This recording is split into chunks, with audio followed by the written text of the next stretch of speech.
Newsflash! Penacony's Charmony Festival has entered its countdown phase. Accompanied by Clocky's TikToks, after 12 system hours, this grand celebration will commence with much fanfare. I already told you! We can talk things out!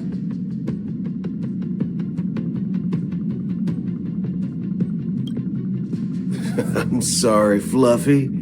I really have something urgent to attend to, so I had no choice but to resort to asking this favor of you all. Since you already know what you're doing, I'll also have to remind you of its risks. Hey, partner, what's with the hostility? I thought pulling this thing out was just a way of saying hello.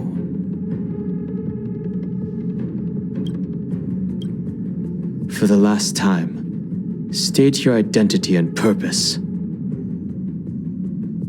My name's Boot Hill, and I'm a Galaxy Ranger. A Galaxy Ranger? You look like you seen a ghost. Did you think we all went extinct? Well, that's the price you pay for being off-grid for too long. The righteous heroes of the hunt would never hijack the Astral Express. I ain't hijacked anything. What, chatting with someone while holding a gun is considered a hijacking? It probably is. Pardon my frankness, but there are plenty of rumors in the cosmos regarding the Galaxy Ranger's current status, and none of them are pretty stories. I have a hard time believing you. Oh, this is hilarious. The tale that this bunch of fools spin is getting out of hand. There's even a bit about the Galaxy Rangers being turned into gibbons by Dr. Primitive, and they're in some valley screwing around on swings. Of course, I know you won't believe me, which is also why, similarly, I have a hard time believing that you're the real Nameless. See the bullets in this gun? 9mm, an eternal classic. I may need the Astral Express's help right now, but if you're an imposter just like that one, then this bullet might just end up in my head.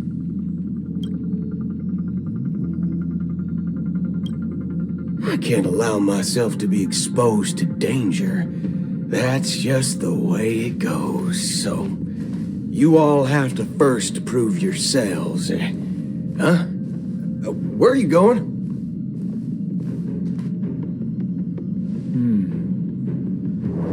Recognize this?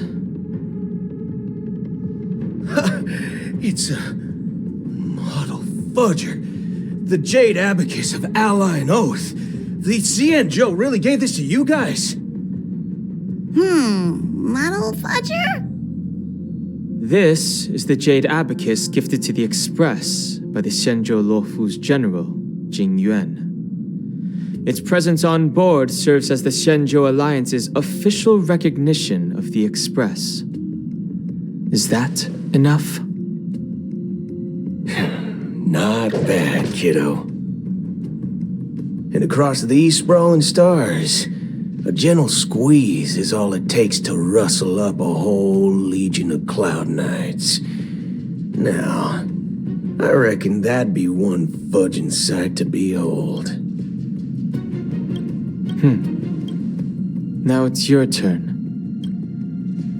Been ages since the Galaxy Rangers had the spotlight shown on them. We ain't equipped with such fancy gadgets, but I've been around the block enough to know the way to handle these types of situations is easy as pie. All right then, feel free to toss any questions my way. Let's see if my answers can't turn your trust. If your gut tells you otherwise, still ain't too late to show me the door. And why would I play along? If I truly am a real Galaxy Ranger, you stand to lose nothing. All right then. Tell me, What kind of organization are the Galaxy Rangers? Oh, my friend, this question is a hard one. I don't think I can even consider us an organization to begin with. Everyone's on their own fated path along the hunt, with their own resolute sense of righteousness and not so welcome among such so-called universal values. This reply does not instill trust. It only makes your predicament more precarious. I'm guessing you're gonna ask about some form of shared faith, right? But us Galaxy Rangers don't need that sort of thing. What brings us together is a shared bottom line. Never bully the weak. Never kill the innocent. These oaths aren't some lofty beliefs, but the fundamental bottom line that one must never cross as a person. As Galaxy Rangers, we strictly adhere to the bottom line. When someone crosses them, the hunt's vengeance will surely come knocking. And in this moment, the other crucial meaning of bottom line comes into play. As long as you don't cross it, you're free to do whatever you please. You catch my drift? Second question. Why do you seek trouble with the Astral Express? I already said that I seek no trouble. I must go to Penacony for a matter, but I don't have an invite, and I can't even enter the family's hotel doors. If only I could borrow the Nameless's identity. The entire cosmos knows you're guests of the family. Aren't the Galaxy Rangers also esteemed guests? Oh, you've hit the nail on the head. This is why I'm here. It's fine if I tell you. The Rangers are pursuing an imposter. A son of a nice lady posing as one of us. She's on Penacony right now. My informant is a memo keeper. She's the same as all mimetic organisms, appearing one moment and gone the next. She scares the fudge out of me. Still, she gave me some vital info. That Galaxy Ranger imposter. Who is it? Is that the third question? Is it a hard question? It isn't. Just that you might not believe me. That person calls herself Acheron. And according to our informant, she could be an emanator of nihility. That's impossible. That's what I said. Don't worry. When I first received the news, I had the exact same reaction as you. IX never gives anyone so much as a first glance, and that's perfectly normal. What reason would they have to bequeath strength unto mortals? Then you must know that emanators can also conceal their own identities, which, for many people, it's better that way. Otherwise, there'd be wanton bloodshed across the cosmos, or even, perhaps, turning their back on the path they're supposed to follow. I had the good fortune of running into an elation emanator. Its appearance was no different than that of those clowns. If it weren't through sheer luck that I got it drunk, I would have never known of its eminent status. Even in the purest hunt, you'll find the Xianzhou Alliance under the spotlight and Galaxy Rangers lurking in the shadows. Paths are inevitably concepts created by people and exist in planes beyond our understanding.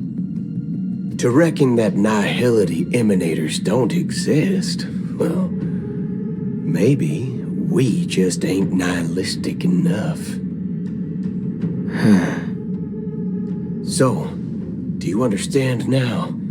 Your companions are in danger, and it's pretty harrowing. If you don't want to believe me, you'd best send a message to them, but I'd advise you to move fast. We don't know what's happening in the dreamscape or how much of what the memo keeper said is true. And that Acheron, who knows what she intends to do.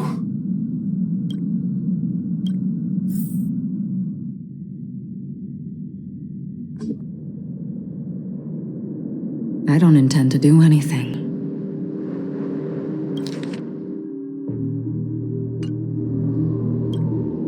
That's not up to you. Did you know? People who come to the land of dreams for the first time, they'll subconsciously stop to reaffirm that they're still walking on solid ground. And then they will unanimously raise their heads to gaze at the sky. Be it reality or dream, staring at the sky is instinctual for humanity. Since the day that the golden hour was completed, it's always been there, watching over every single night of decadence. But now this night sky has been mercilessly severed, dyed with a mist of nihility. And this whole event happened within the course of a single slash of a blade. A single slash of a blade isn't really accurate. It was actually 2 blades, just that the second one was faster. That's not the point. Many guests who weren't supposed to be invited have gathered at this banquet. Even if the harmony is all-embracing, I have no choice but to show some of them the door. For the sake of Penacony and the peace. The planet of festivities has no place for you, a puppet of nihility. Those who live in the shadows do not bear the right to tread the illuminated stage. Speaking of living in the shadows, there's probably not much difference between us. It's only polite to reveal your true self, at least when speaking to others. Penacony's Dream Master.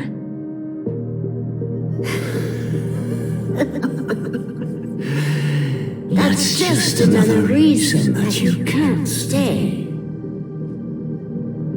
Whether you believe it or not, this is the real me. We are one. Is this the unity that the family espouses? My mortal shell has long since dissipated. The Oak family's 107,336 offspring are now my eyes, ears, and mouths, spreading joy across dreams when required, and in times of essential need, exiling evil from this haven in my stead. From the sound of it, it seems like you're asking me to leave, Penacony. I am glad that you're an understanding one. Alas, I'm not asking. If you think you can. Are you threatening me? I ended it with a period. It was a statement, not a threat. Knowing who I am and still showing such malice. You're not the first, nor will you be the last.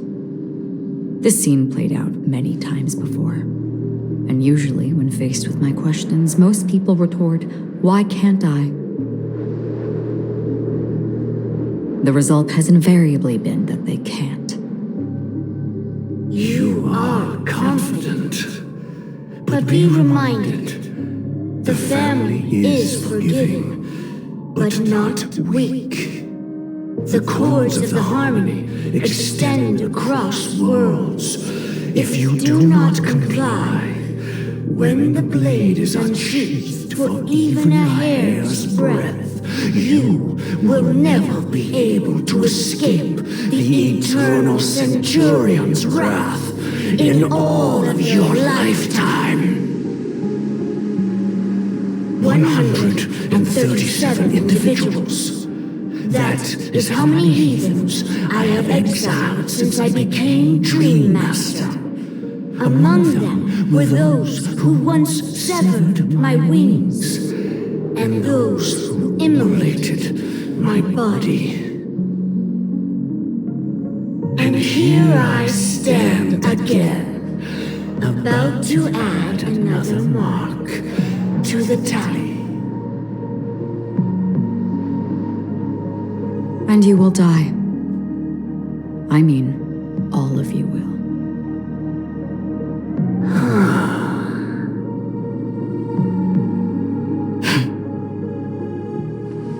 But that won't come to pass. I'll do as you ask. I'll leave. A wise choice.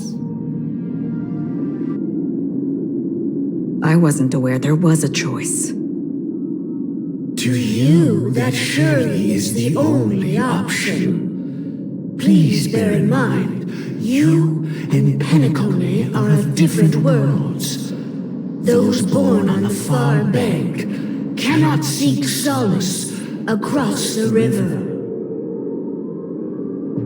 Leave and never return. The radiance of the planet of festivities is overwhelmingly bright, luring in tricksters, wrongdoers, and criminals. The harmony itself will never welcome the self-annihilator of nihility. And even more so, when this self-annihilator heralds the destruction of everything. Your strength is obviously a gift of the sleeping and shapeless, immeasurable and fathomless, like a tributary spawned from the abyss that brings death and sin to all. Acheron, a befitting name.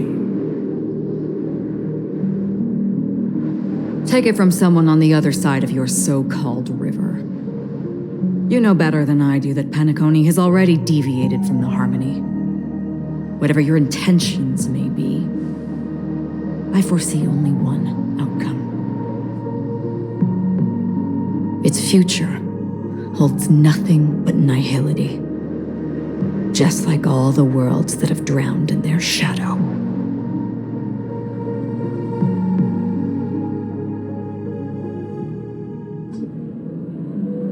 Attention, please. The unusual event that occurred moments ago was due to a technical malfunction at Clock Studios theme park. The family has promptly responded to secure the area, and we're happy to report that there have been no injuries.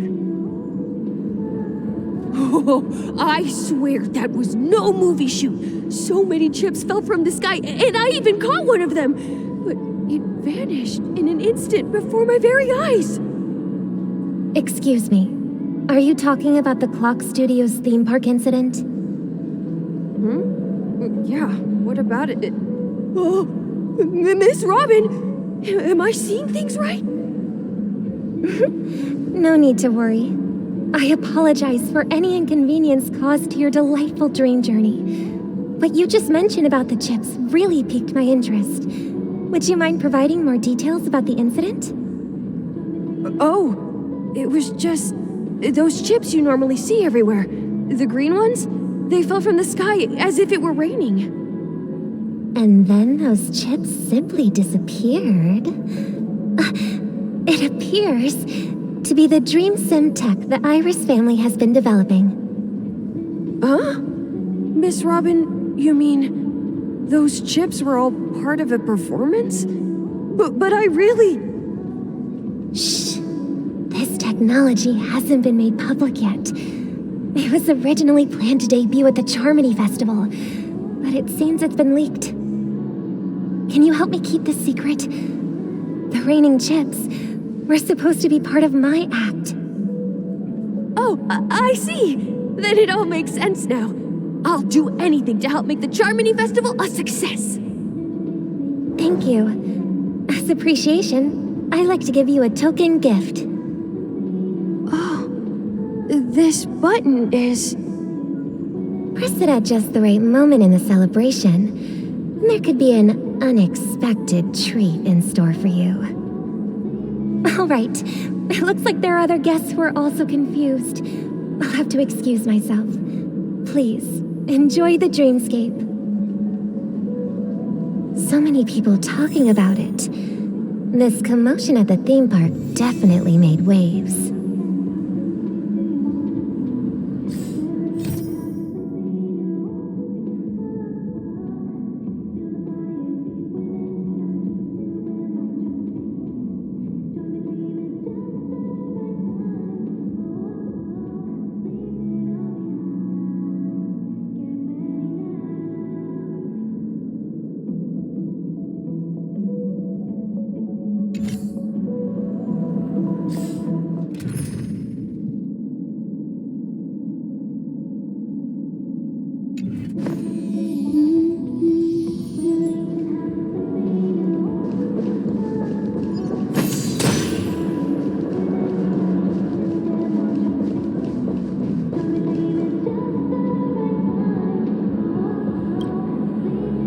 Family promised they would protect the guests within the dreamscape, but I witnessed a group of organic life forms making their way to the theme park. And soon after, a rip tore through the sky, and black rain started leaking out of the void. The family needs to provide a reasonable explanation, or I'll take my loved ones and return to reality. I thought the dreamscape was supposed to be a paradise. If it's not, then there's no point staying here. It appears the good sir has seen many great events. And it's true that an uninvited guest has unexpectedly entered the dreamscape. However, their target is not the ordinary guests, but the ambassadors of the IPC. The family will certainly ensure that the safety of the guests is of the highest importance. Miss Robin, I know the Bloodhound family has already sealed off the theme park and has control over the situation, but it won't resolve the problem. The family can try their best to protect their reputation, but as a guest, I don't wish to gamble with my life. But as you can see, sir, no innocent bystanders were affected in this incident. Perhaps the dreamscape is not as perfect as promised, but there's no place safer than dreams under the family's rule.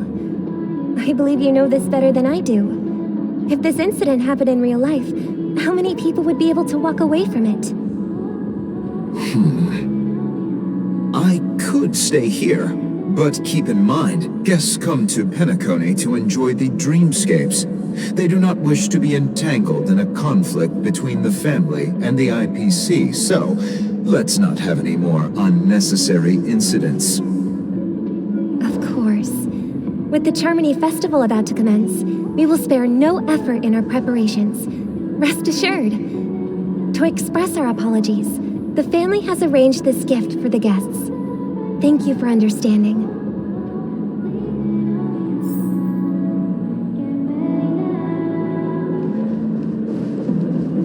You've had... Hello. May I ask what happened here? Nothing to be worried about. There's been a small rehearsal mishap at Clock Studios theme park. Please stay calm. Hey, are you a fool?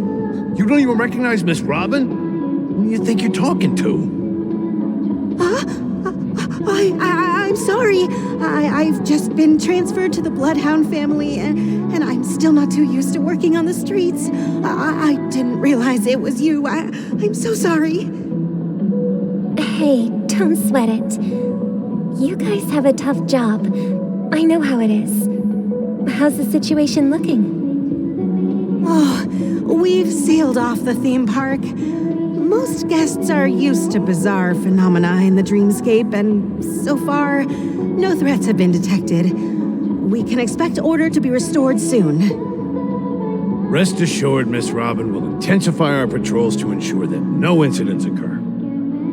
I trust you guys. But regarding what happened in the theme park, what do you hounds think about it? It's okay.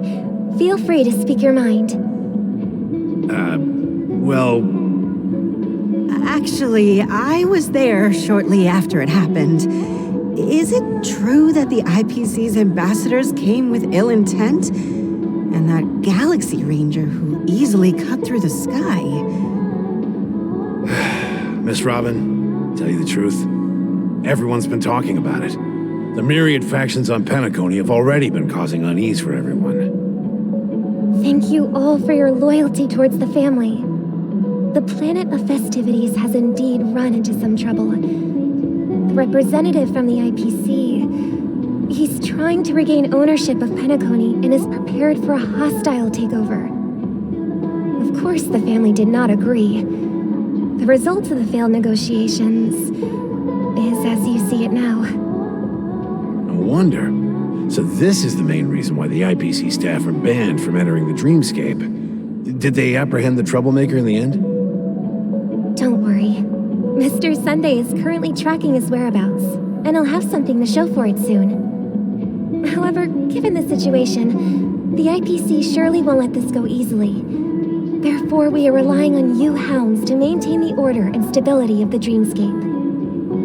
Please be assured, Miss Robin, we take our orders seriously. We won't let those IPC cronies get away with this. Thank you for your hard work. If there are any other members who still feel uneasy, please tell them on my behalf that protecting the dreamscape requires everyone's help. This is a small gift prepared by the Iris family for the guests. There's one for you too. Please, open it at the Charmony Festival for an unexpected surprise. I can't believe I received a gift from Miss Robin.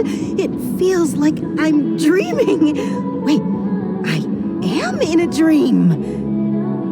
If trouble comes knocking on our door, we're not afraid to go to war. Rest assured, the dreamscape's peace will be protected by the Bloodhound family.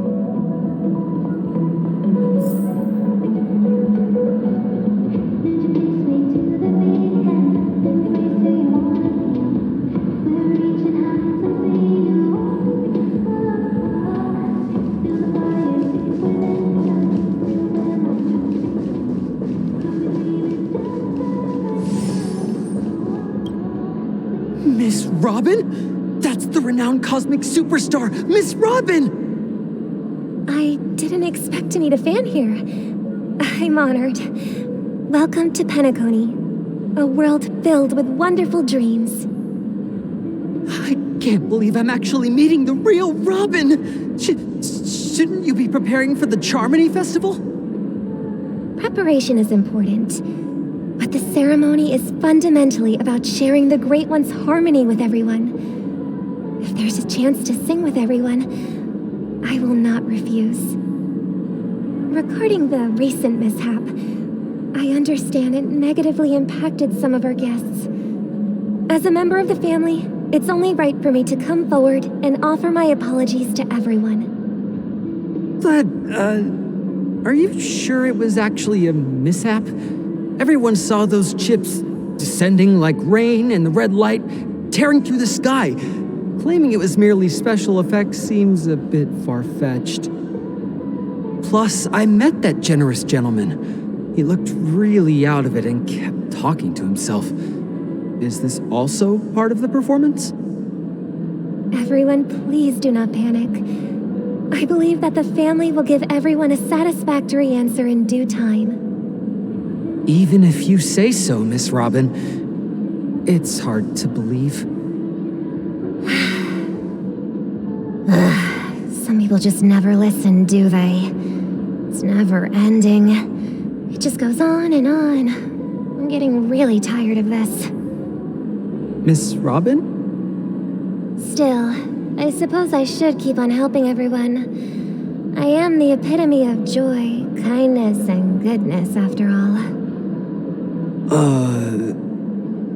Huh? What was I just doing?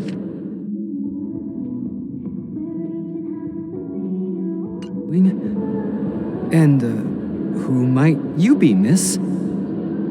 Here, take this, little guest. This gift has been... Make sure to take good care of it until the opening of the Charmony Festival. Then, when the show reaches its climax, press the button together with the others around you.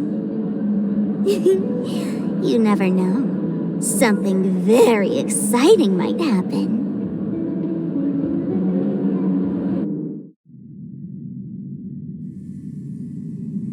We're back to where it all began. You entered the golden hour from this place. And it is also from here where you will enter the true Penacony. It is a pleasure to journey alongside you once more. But it's time I laid bare the entire truth before you. As you might have heard, I also go by another name. Stellaron Hunter Sam.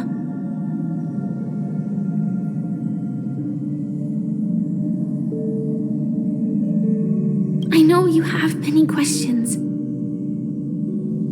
Do you remember when we encountered death in that strange dreamscape? When I was caught by that meme? In that instant before it killed me? I saw the reflection of another dreamscape in its ghastly pupils. So, following the clues in the script, I came up with some theories about the meme. That's why I instructed Silverwolf to issue invitations, drawing everyone to the Dreams Hotel. I intended to call upon death before you arrived, to solve the riddle using more direct means, and then invite you to join. However, contrary to my wishes, I couldn't defy the script. And I didn't get a chance to explain it to you. It is how you see now. I was impaled by the bladed wings of death. The heavy pressure of concentrated memoria miasma exploded in my mind as if it was actually reality. But after the momentary numbness subsided, I found that my body was absolutely unscathed. I was still alive. And it was just as I thought.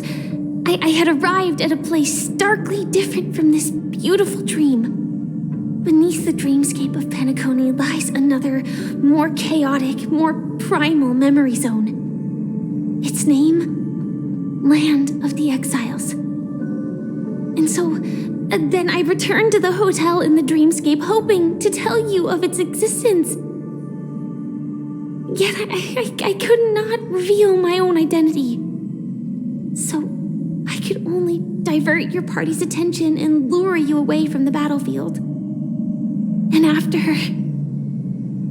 all my attempts proved futile, it wasn't until not long ago when a crimson blade of light shattered the high wall of the dream, causing you all to fall far into the abyssal depths of the dreamscape, that I was able to awaken you and your companions one by one. And that's it. That is all that's happened so far.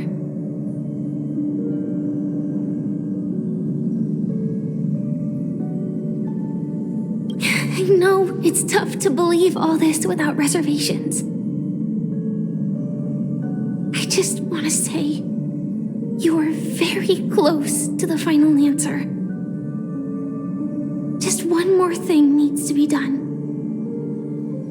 And then I can prove it to you. Now, let's leave this place. Please close your eyes. Take a deep breath and visualize the dreamscape's outline in your heart. And remember, you must not open your eyes at all times. 3, 2, 1. Don't be afraid. The one who has come to greet us has arrived.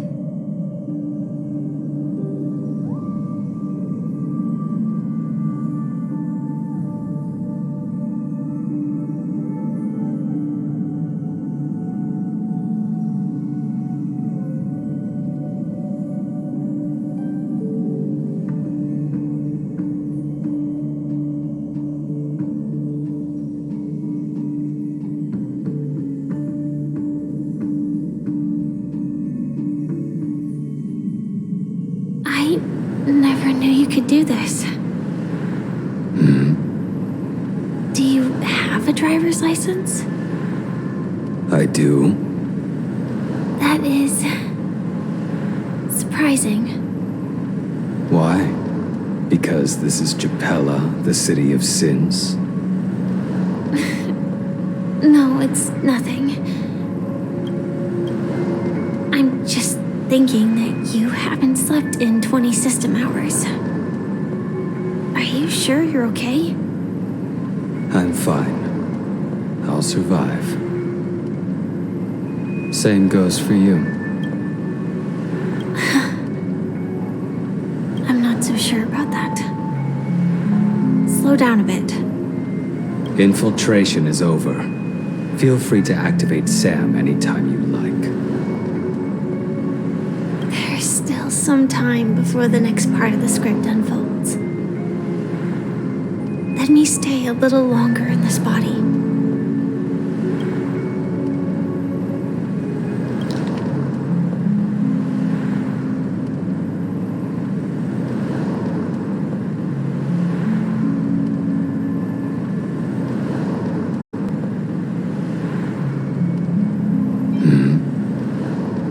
I do.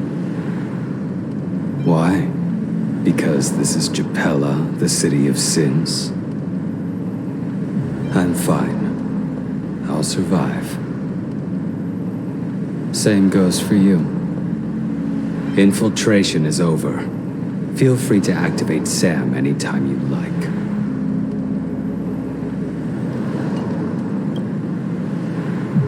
Such a long tunnel. Didn't feel this long when I set off. In half a system hour, it will lead us to Kafka. And then comes the downfall of the Japella Brotherhood. Is that also part of the script? It's in your script too. Sorry. I didn't notice.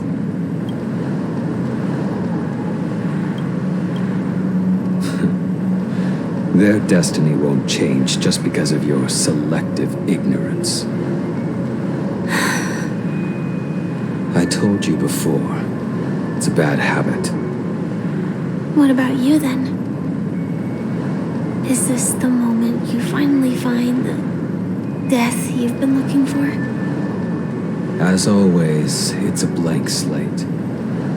It's not on this planet. Why the sudden inquiry? Because I'm currently in a car with a sleep-deprived driver. I just want to get there in one piece.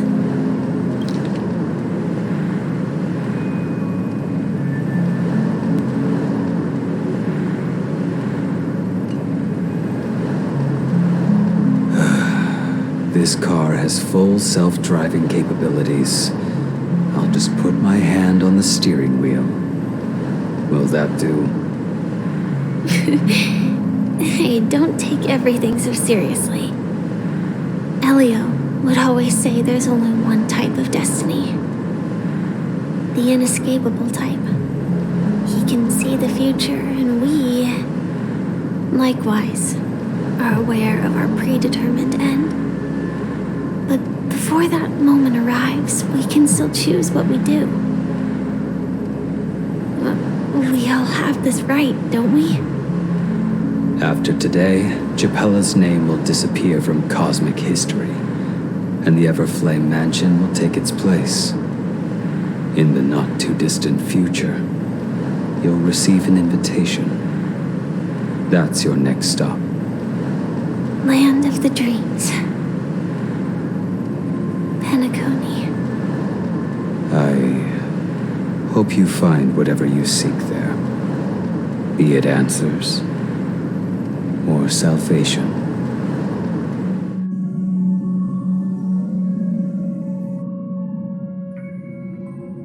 Yeah. Glad to see you're safe and sound. Close your eyes. This is the answer. Isn't it incredible? The monster that we have always known as Death is actually the guardian of the land of the exiles. It abides by a certain rule, abducting people from their dreams and bringing them here. The question that has been perplexing us, does death really exist in the dreamscape, appears to be a cognitive trap. It was laid by those orchestrating events from the shadows to cover up the truth behind the disappearances and the existence of this fortress known as Dreamflux Reef. Every emergence of that meme is related to the Watchmaker. Since Dreamflux Reef is where it brings its captives, it's likely that many of our long-standing questions will be answered in this place. The atmosphere here is starkly different from the beautiful dream. There are no regulators here like the family, and they all look like they're mildly dazed. But from the whispers of the residents, I've heard a familiar name. Gallagher. It's that man again. Always in the right place at the right time. Though that does save us the trouble of looking for him. Himiko and March have already made a move. Get ready. We're about to set off. The real dreamscape. The land of the exiles. Before we go, should we speak to everyone first?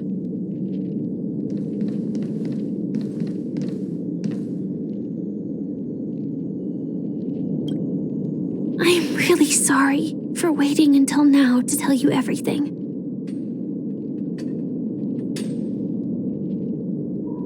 Two reasons. Firstly, the script. In the future that Elio saw, Sam and the Astral Express's confrontation was inevitable.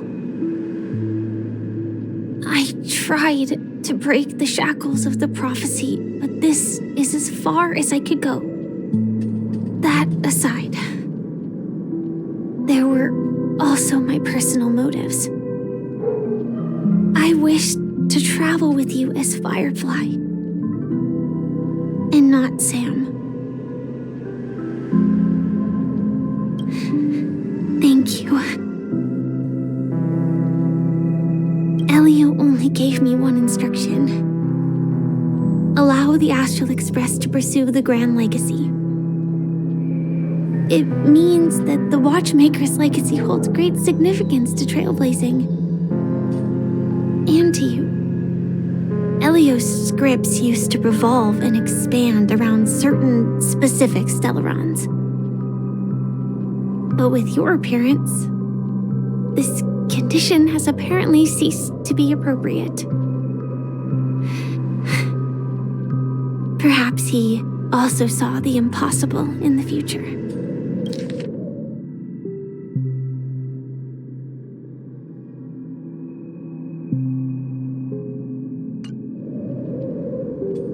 Do you still remember that medical cabin I told you about? Well, that's Sam. It belongs to the Iron Cavalry of Glamoth's Firmament Frontline. A Firefly Type 4 tactical heavy assault mech. It is the cradle of my vitality. And the meaning of my birth. And for the longest time it was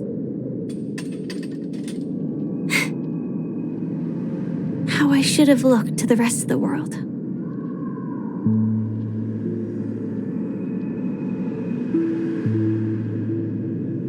The timescale of Dreamflux Reef differs from reality, so we mustn't lower our guard. You're sensitive to Memoria. A slight misstep, and you could get lost in this memory zone.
Something on your mind? Let's talk about it. No wonder Miss Acheron is so averse to drawing her blade. It's hard to imagine such terrifying power could reside in an ordinary sheath. If it weren't for the fact that Aventurine's power originated from the preservation, the entire dreamscape would have been affected. Don't feel burdened by this. Even without that Stellaron inside you, Aventurine would still have found other methods to accomplish his goal. Let's just believe in Miss Acheron. And given her prowess, I don't think we've got anything to worry about. During your investigation, he shared a vital piece of information. Mikhail, the former watchmaker who collaborated with the family to construct the Penacony we're familiar with today, had a falling out with the family for specific reasons. But this is precisely where the problem lies. You were clearly investigating a murder, so then why, as a security officer, is he changing the subject to talk about his past with the watchmaker? And now, with Firefly mentioning his name again, it's hard not to be suspicious. Before we found you, she'd already revealed her Stellaron Hunter identity and shared a lot of information. Who would have thought that the Molten Knight's true identity was actually a young girl? For her, this is a secret that she cannot allow others to know. That being the case, I think we can believe she's willing to cooperate. But she didn't reveal all her secrets. I just can't shake the feeling that her situation is different from that of the typical dreamer.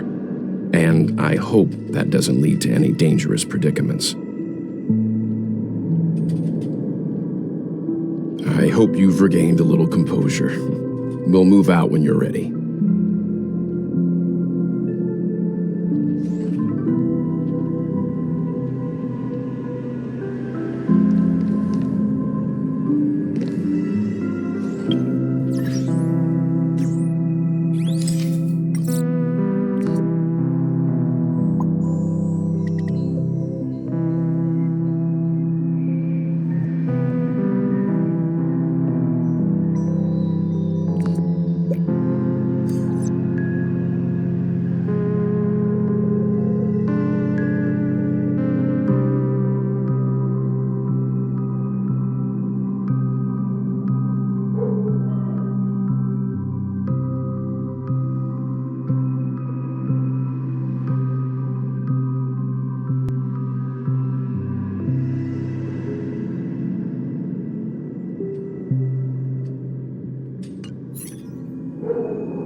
Keep going straight down this alley, and it'll lead to an elevator. It'll take us to the center of the land of the exiles.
Hi there, friend from a distant land.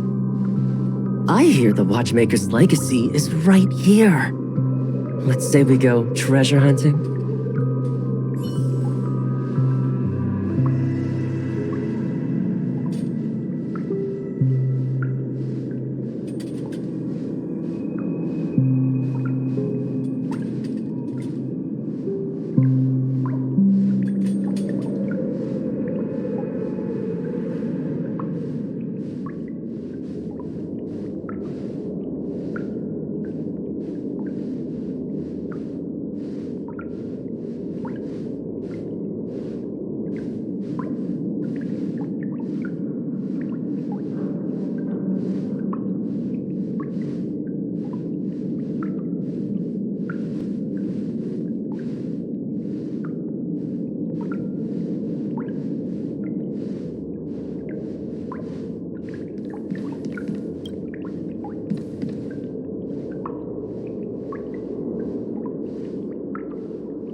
What a huge clocky.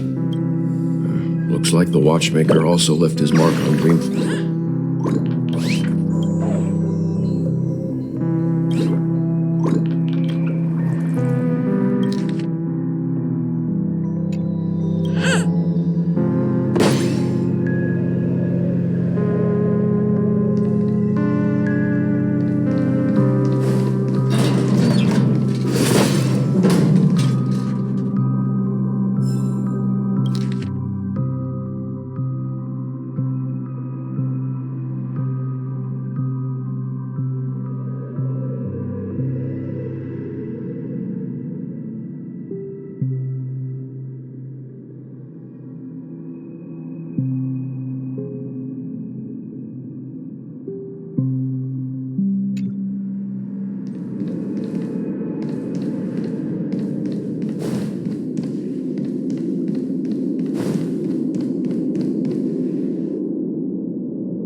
unbelievable. To think there's a settlement of this size within the dreamscape, and all beyond the family's reach.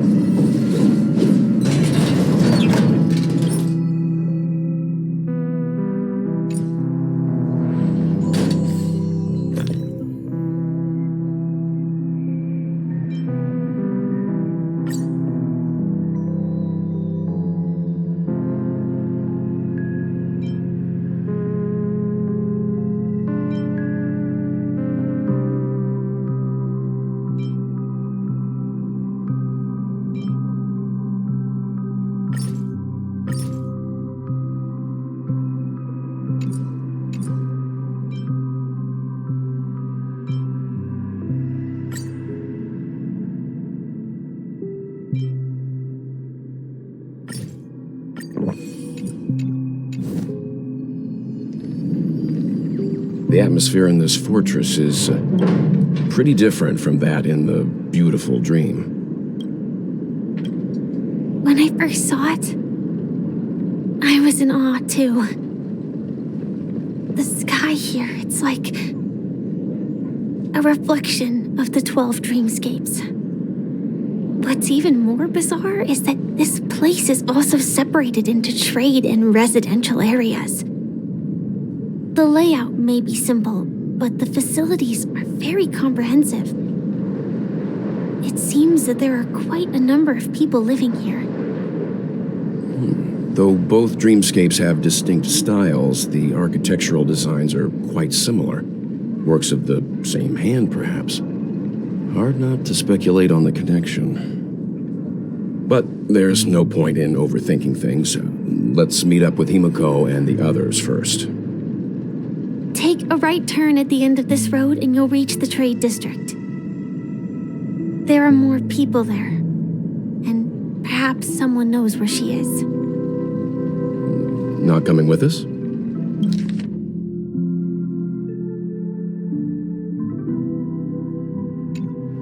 The Astral Express likely needs room for some internal deliberation. In the meantime, I'll try and locate Gallagher. Sure. Let's reconnect later. Letting her go was the right decision. Further observations are needed before we decide whether to trust her. But first, there's someone I need to talk to. Let's go. I'm sure you've already noticed him.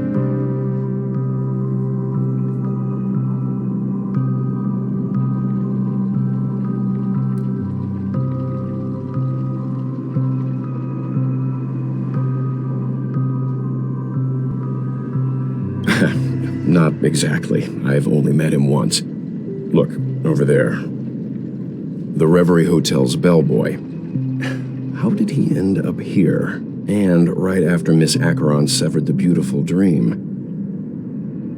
We'd better check, just to be sure. This trash can is perfect for me, and perfectly legal for me to stay in.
the guest from before. We meet again! And a new friend. Forgot to introduce myself. I'm the hotel's bellboy, Misha. Hello, Misha. I'm Welt. We met in a dream. Oh. And who might this be? Tick-tock! Old friend and new friend! Let's high-five! Your, memory zone meme? Nope. Clocky is a good friend of mine. We all live here. How did you two get here? This dreamscape isn't supposed to be open to the public. I wonder if it has something to do with Sleepy. So, this is your home? Yep. After my work in the beautiful dream ends, I'll go back home. Commuting used to be more convenient, but ever since travel became cumbersome, Sleepy started ferrying people back and forth between the two dreamscapes. This Sleepy. Can you describe what it looks like? Sleepy is a memory zone meme. Looks fierce and has many eyes. But it's actually really well behaved. Gallagher's been taking care of it. Based on the description, that meme is indisputably death. A nightmare for the family, but for the people who live here, well, that couldn't be further from the truth. Death? Not in a dream, surely. Sleepy's just a little aggressive, and sometimes messes up by fetching the wrong guess. But it would never hurt anyone. I see. Has it brought back any guests recently, say, in the last day or two? We're currently investigating a missing person case that occurred within the beautiful dream. I see. Then you'll have to speak with Gallagher. But he's currently busy hosting a visitor from the Oak family and specifically asked not to be disturbed. Mr. Yang, the person you're looking for, is it Miss Robin? Just as I thought. Considering what happened with Miss Firefly, this doesn't come as a surprise. If you're looking for Miss Robin, I can lead the way. She told me that she'd be willing to meet with outside guests. If it's not too much trouble. Also, we're looking for our missing companions. A woman with red hair accompanied by a girl with pink hair. Have you seen them? Oh, I haven't. But please, rest assured. Dreamflux Reef is a small place, and it's not as bustling as the beautiful dream, but its safety is unmatched. How about this? Since it's your first time here in Dreamflux Reef, I'll be your guide and help you find your companions. And then we can all go visit Miss Robin together. She's gone to Mrs. Grace's to visit the children. She won't be leaving anytime soon, so there should be enough time. All right, then. We'll follow your plan. Well, we now know the answer to both murder cases that have caused such commotion in Penacony. As for the intentions of the mastermind behind it all, we're still none the wiser.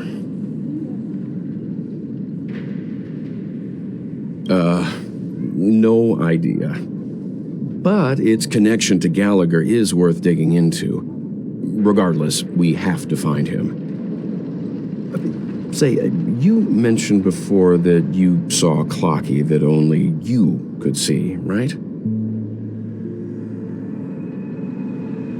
I can't shake off this strange feeling. Am I really still so young at heart? Forget it. It's not important. We'd better just follow Misha.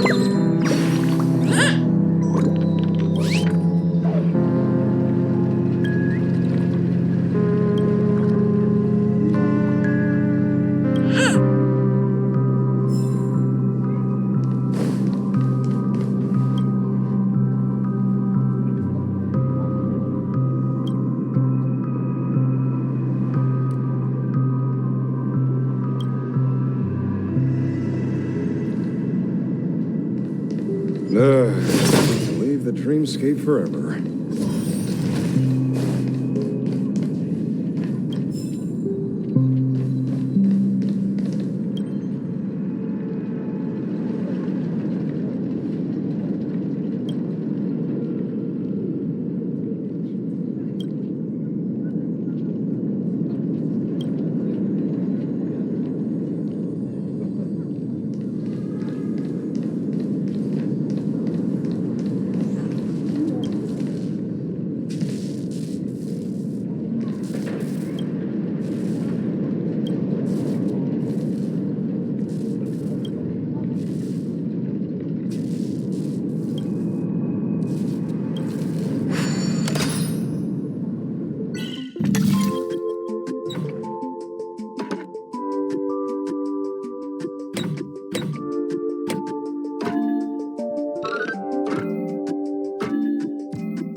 Are you really leaving?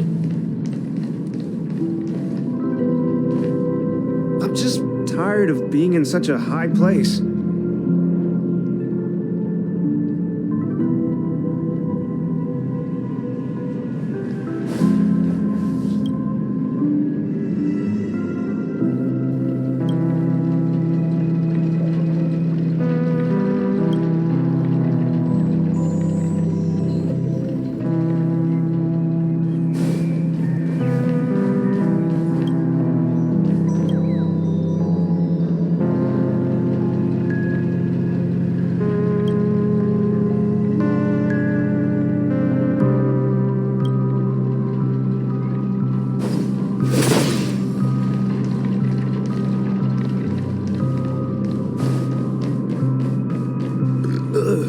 Nothing ever beats a good drink.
Everyone, look!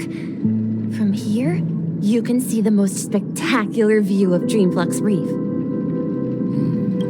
A black hole? No. An accretion disk formed from consolidated memoria? Was Dreamflux Reef built on such unstable memoria? Oh, so Mr. Yang is also versed in memoria dynamics. I was just trying to figure out how to explain this huge hole to everyone. I bet you guys have a lot in common with Miss Kami.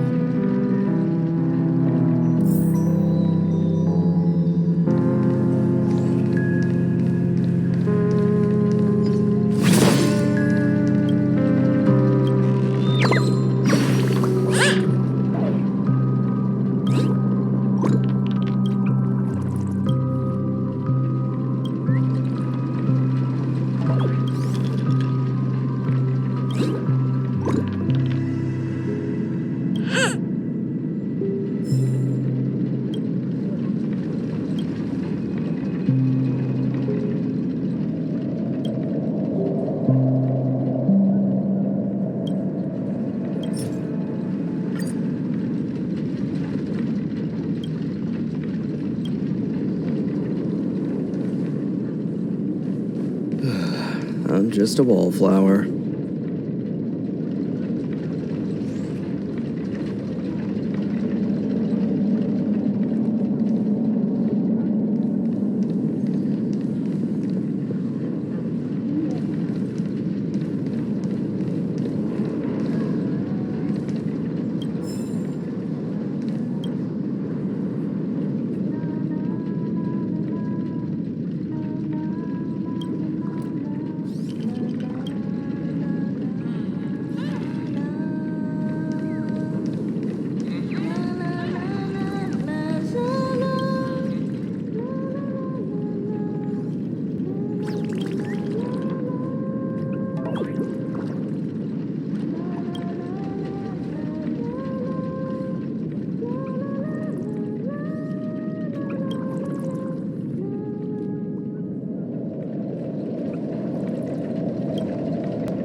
your liquor. Time to warn you, too.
Let's see how you handle a stroke of genius.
calculations are finally done. In another 10 system hours, the above dream will swallow the dream below. My hypothesis was correct. This place will cease to exist as the dream devours everything. Who are you all, and why haven't you left yet? This place is about to disappear. I'm Kami, a dreamscape surveyor specializing in Memoria dynamics, and this is my life's work that I'm researching. See that huge gaping hole? It was just a narrow rift many years ago, but now it's grown into a giant hole.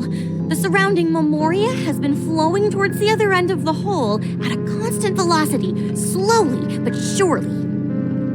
But the scary part is, according to my calculations, the flow rate of Memoria has recently changed, and it's faster than ever before. It's almost as if something is sucking it in from the other side. By constantly improving upon Madame Rosalina's Memoria measurement method, I've finally obtained accurate results. After 10 system hours, the Dreamflux Reef will cease to exist. Just like the melting of glaciers, everything will crumble and disintegrate. The dreams on that side of the void will fuse into one. Please don't worry.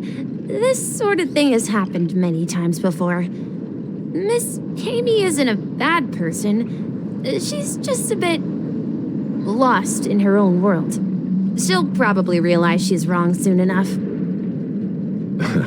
You don't say. There was something else that piqued my interest. Who is Madame Rosalina? Oh, do you know her too? Or are you also a fan of Memoria dynamics? We're very interested in Madame Rosalina's achievements. Could you tell us a little more about them? Why, of course! She's an excellent scholar of Memoria dynamics, and the first person to apply Memoria rate measurement methodology on interstellar travelers. Regrettably, due to the presence of the Garden of Recollection, ordinary people don't pay much attention to the nature of Memoria. She departed this world without much fame, leaving only a few thin journals behind. I came to Penacony to learn more about my idol, and went to great lengths to seek out Dreamflux Reef, all because this is her final resting place. Prodigies always meet their demise prematurely. If only Madame Rosalina had more time, she would have discovered a way to reverse the flow of Memoria. I felt it. The source is in the golden hour. There is a certain anomalous presence stirring the currents of the memory zone. I must uncover more concrete proof. I must convince everyone. Does the name Madame Rosalina sound familiar to you? That's right. It seems like she did a great deal of research and calculations in Dreamflux Reef before abruptly passing away. Miss Kami regularly mentions her. I hear Madame Rosalina passed away during the prison war. She could see the Penacony of today. Its people building homes in the memory zone. I bet she'd be really happy. Perhaps. Our destination is the commercial district. That's where the largest crowds gather in Dreamflux Reef. We might be able to find the others there.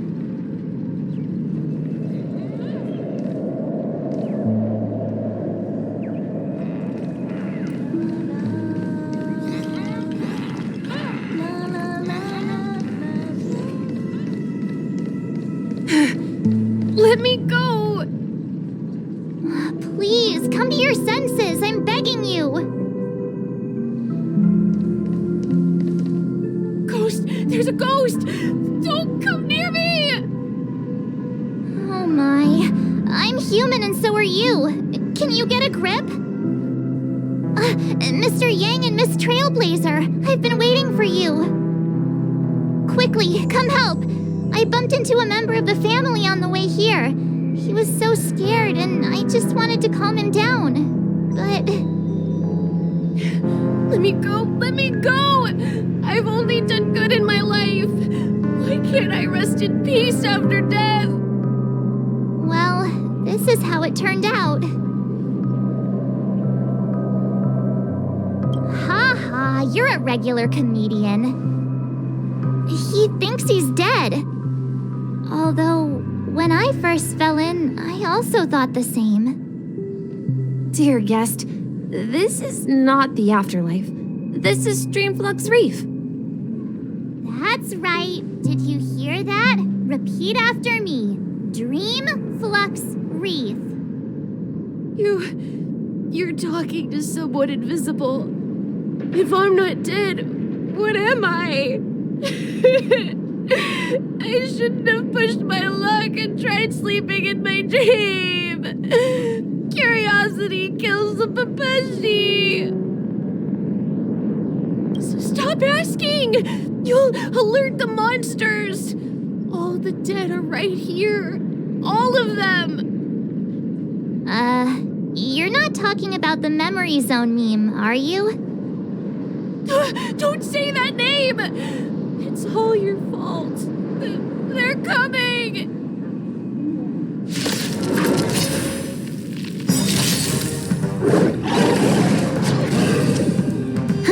More enemies.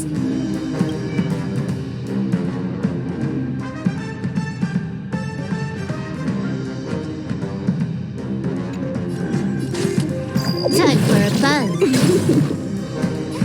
Did that hurt? Feeling spiffy? Your end approaches. Commencing research. Can I have fun? Time for a buzz. Did that hurt? A blade nose.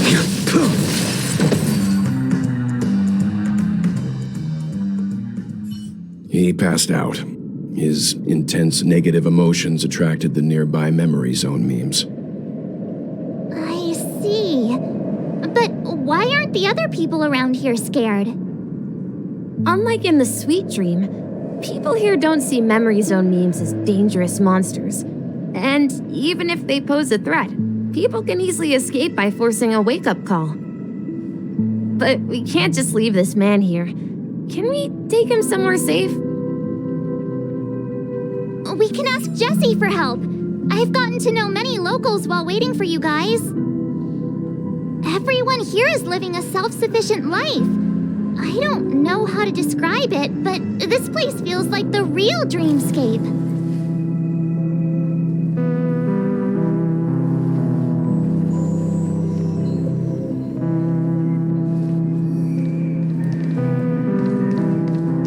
I remember when this place was all hustling.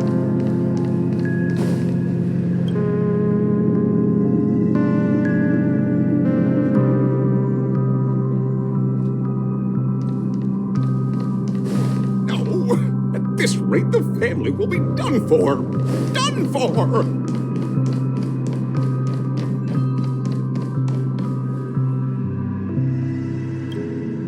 Evening, Jessie. Is it evening? Welcome, Miss March.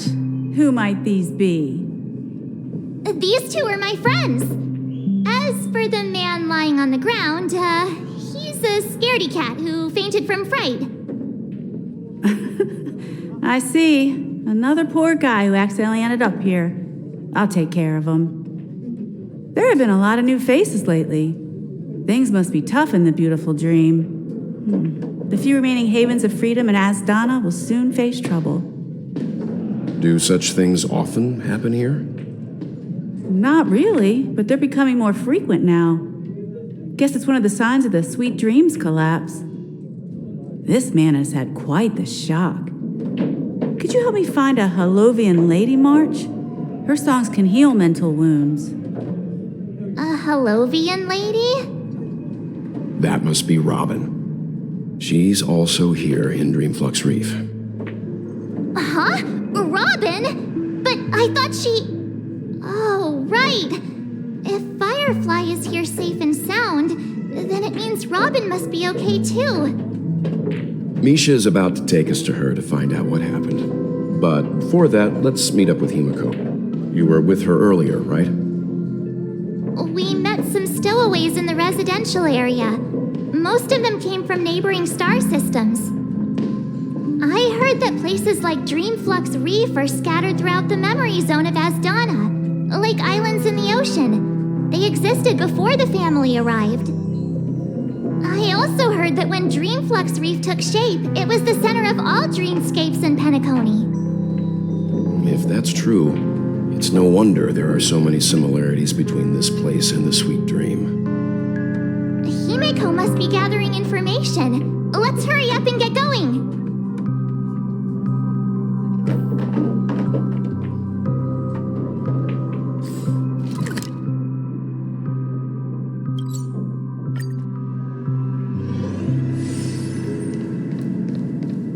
So this is the so-called freedom of organic...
So that's how it is. I never imagined we'd gather the remaining details here.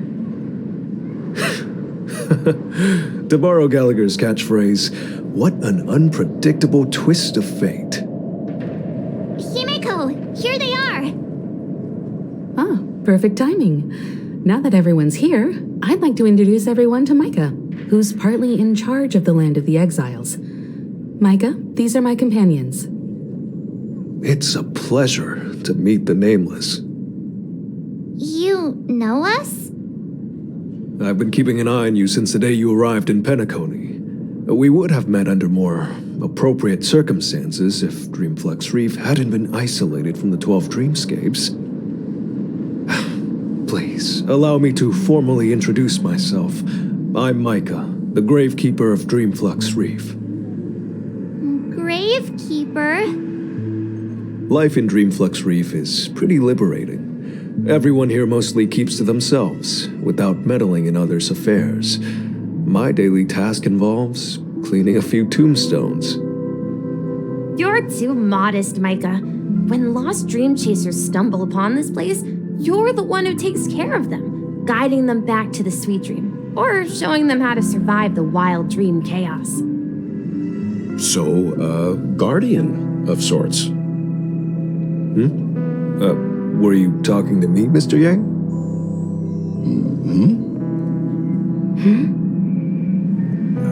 On that note, Mr. Mika, which tombstones are you referring to? We didn't come across any graveyard when we arrived. They're actually just symbolic stones. But since you're curious, Mr. Yang, I'll take you there. I have a feeling you might find something of interest there. But before that, you have an important guest joining you. An important guest? Who could it be? This way, please. The roads here in Dreamflux Reef are a bit run down.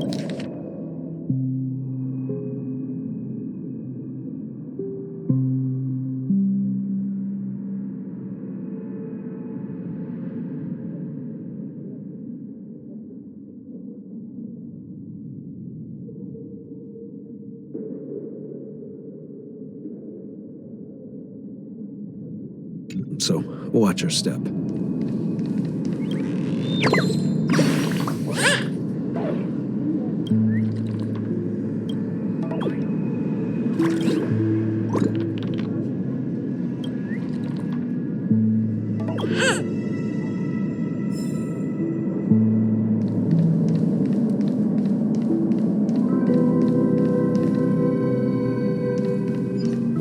Let's have a toast to dreamscapes, stranger.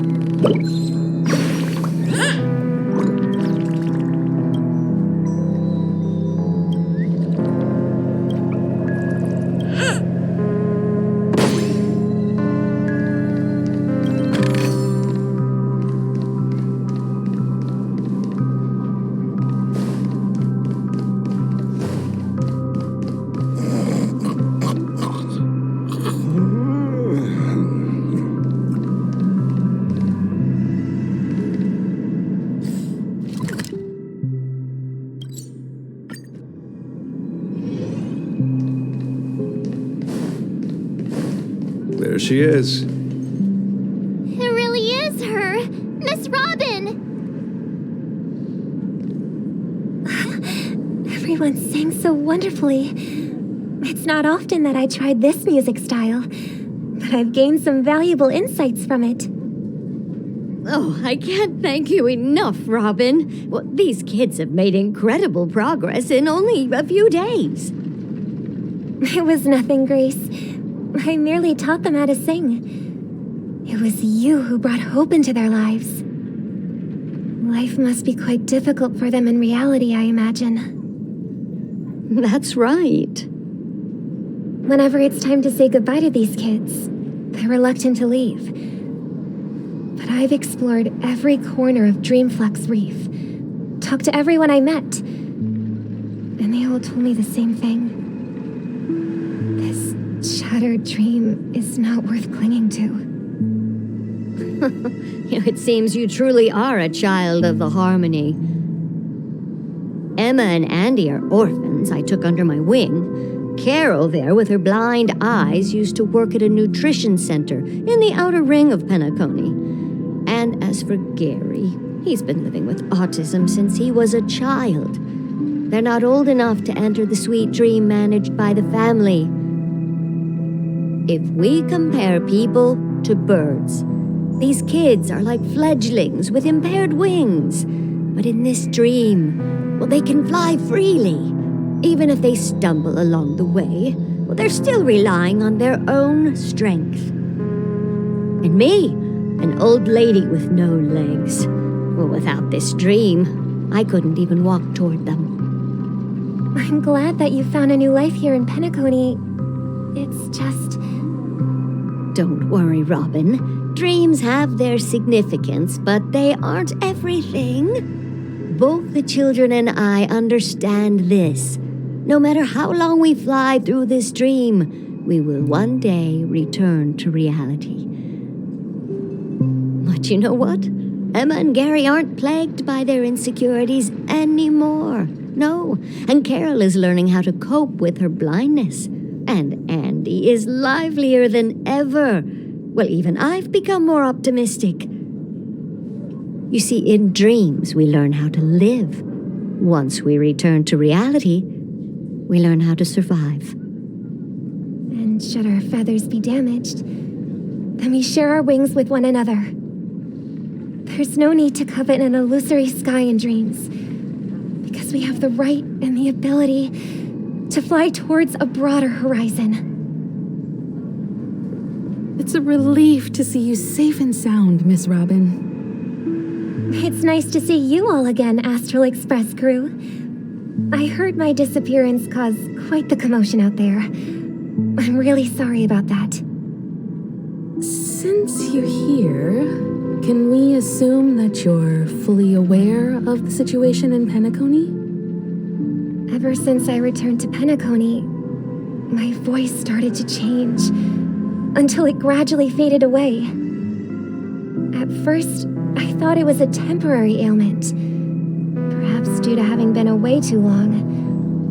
I thought maybe it just takes some time for my body to acclimate to the high concentration of Memoria and Asdana. But now it seems the root of the problem goes way beyond me. There are elements around me that don't align with the harmony. And losing my voice is just one of the signs of the Sweet Dreams collapse. The Sweet Dreams collapse. That memo keeper mentioned the same thing. So it's real. While I was away from Penacony, the boundaries of the 12 dreamscapes kept expanding outward. But whenever I mentioned the anomalies in my dreams, all the family heads refused to talk about it. Only my brother was willing to respond. Later, I discovered the secret letters from the IPC ambassador, which further convinced me that there are hidden secrets beneath the surface of Penacony. So, following the clues in the Oak family's dossiers, I found my way here. The land of the exiles, concealed by the family under the guise of death. A dream within a dream, where Penacony's past is buried. Hearing you speak, it sounds as if your voice has made somewhat of a recovery. I hate to admit it, but the harmony in this place resonates more broadly than within the Sweet Dream. It's regrettable, but the family has experienced betrayal. The traitor, or traitors, abandoned their original principles and, using the name of harmony, exploited people's weaknesses to turn Penacony into the planet of festivities, trapping everyone in the illusion of the Sweet Dream. This is not the strong defending the weak, but rather the strong exploiting the weak. A world without equality won't ever be favored by the harmony. And naturally, those voices blessed by them have lost the ability to sing. Could there be another force influencing the family's shift in philosophy, Miss Robin? Considering what happened with Acheron, it's difficult to conceive of another entity within the realm of the harmony capable of influencing everyone. Unless a power surpassing that of an emanator is involved. I'd heard about what happened to the Xianzhou Alliance, but as far as I'm aware, the family hasn't faced any such external interventions. Who knows? Perhaps I've just been away too long and missed something. Regardless, I cannot accept my home is moving towards the very opposite of what the harmony represents, while still claiming to uphold it. I must uncover the reason why Mikhail cut ties with the family, and who exactly it was who betrayed us all. Do you remember our arrangement, Mr. Micah? Well, here's my answer. I've decided to forgo my role and never step foot on the Charmony Festival stage again.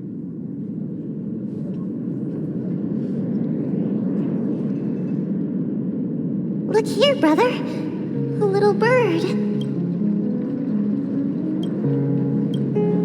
Looks like a fledgling Charmony dove. But Charmony doves don't live here. So how did this little bird get here? Maybe its parents abandoned it? It looks weak and frail. Why don't we find something soft and make a nest for it? This place is too dangerous for a fledgling. Let's take it with us. We can put it on the wooden shelf in front of your window. Okay. A bird like that must have a beautiful singing voice. But where will it live? I'll ask the family head to build a cage for it. A cage? But then it won't have the freedom to fly, right? Let's see. What is it that has captured the attention of the two best interpreters of the Great One, to the point that they've forgotten how to enjoy their dessert? Oh, poor little thing. Doesn't look like it's doing well. Do you want to rescue it? I do. But I don't want to lock it up in a cage. Why? Even if it's small and not fully feathered and can't sing, it didn't come into this world just to be locked up in a cage. Birds, they should be flying free in the sky. That's quite the romantic idea. And what about you, a young scholar? Do you agree with your sister? I think she's right. But if we leave it out in the wild, it won't survive for more than a few days at best. Ah, I see. It seems our little scholar is still a bit unsure. Well, let me tell you youngsters a story. As you probably know, Charmony doves can fly through the air. When they fly really high, the friction caused by the flapping of their feathers against the atmosphere creates amazing lights so that they look like shooting stars. We've seen this spectacle so many times that we think it's just something they can naturally do. But that's not the truth. Their radiant display is the result of countless struggles against nature over generations. Their ancestors were too weak to survive on the ground, so to escape predators, they started seeking new opportunities in the air. After countless attempts by many generations, one of them finally figured out how to fly. It soared into the sky and never looked back at the ground again. So, you mean birds aren't born to fly, but they find a way to do it through their determination, right? Well, that's an idealistic way of putting it. So, what are your thoughts, Sunday?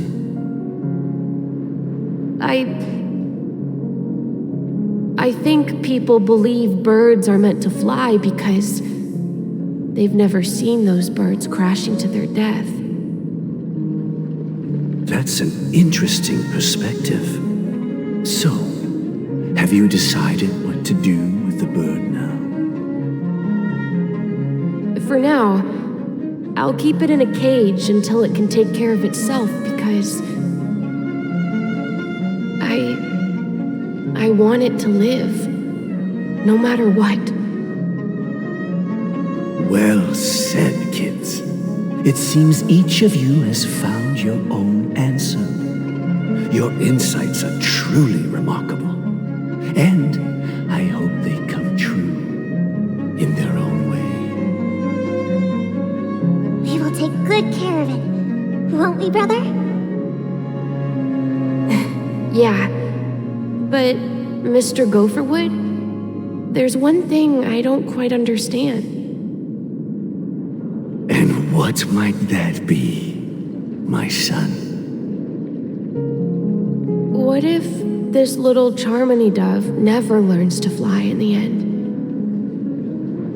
I mean, if there are fledglings in this world that can never fly throughout their lives,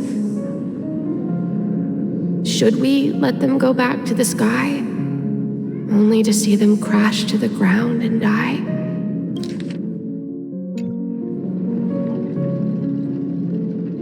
Talking in your sleep, Birdie?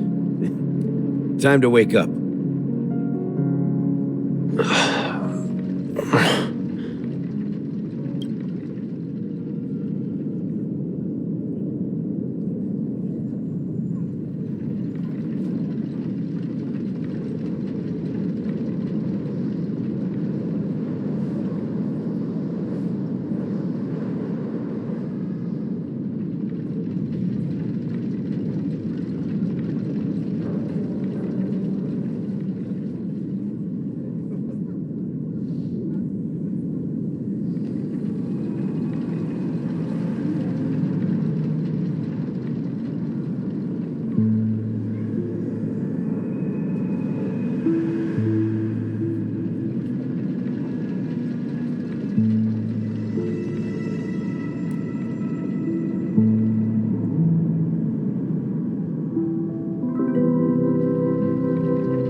I'm still alive?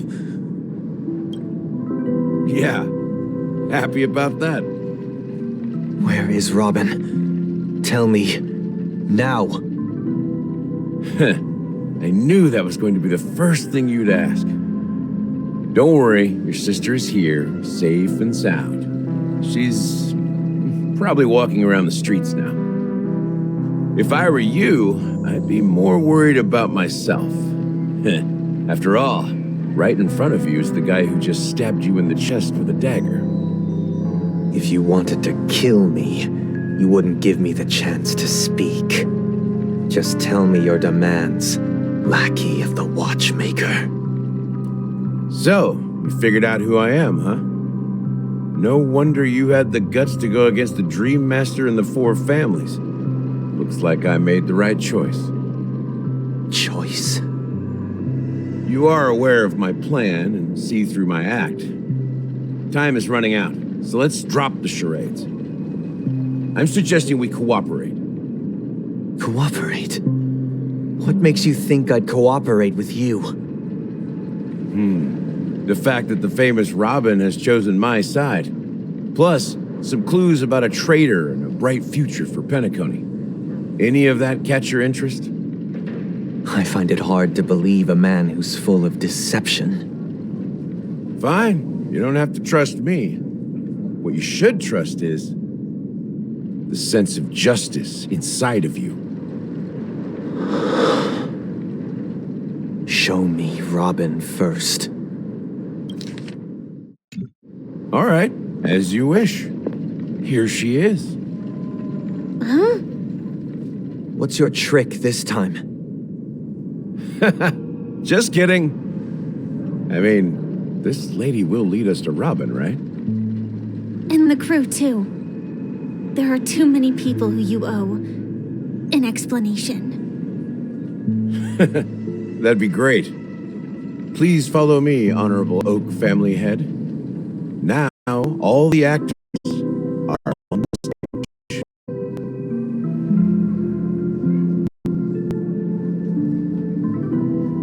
This is the monument I mentioned earlier. The names inscribed on it should be familiar to all of you. Rosalina and Tiernan. When Penacony was known as a frontier prison, it was the Trailblazers who connected it with the stars. They were the heroes who saved Asdana, and their names deserve to be immortalized, not just on this small stone tablet, but in the annals of history for all of time. However, today, the planet of festivities is nothing but sweet dreams. That heavy piece of history is all a distant memory, just like that prison. If their names are inscribed here, then that means... According to Micah, they died long ago. Rosalina was killed during the War of Independence. She ventured alone into the heart of the star system to investigate the flow of Memoria, but she never returned. Tiernan was a skilled gunslinger, strong and reliable. He led the people through countless battles, but he didn't live long enough to witness the arrival of true peace. In the decade following the war, Penacony faced challenges internal and external.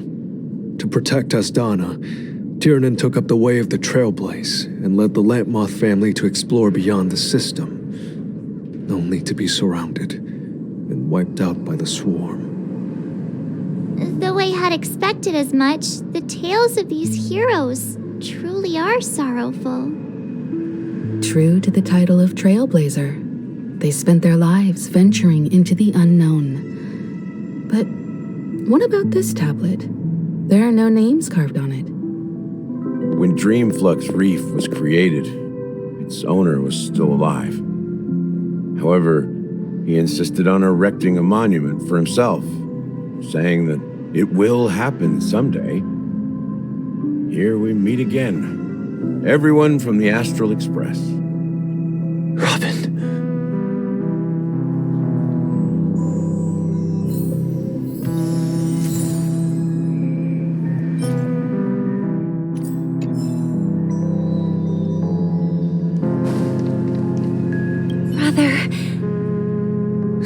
for words. You're safe, and that's all that matters. Brother. There's no need for words. You're safe, and that's all that matters.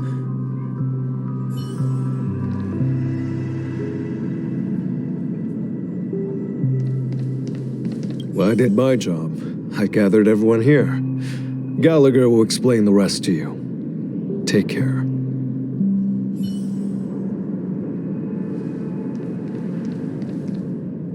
Huh.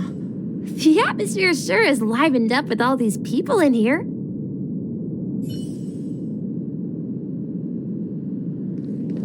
I brought Gallagher here. It's time to face the truth.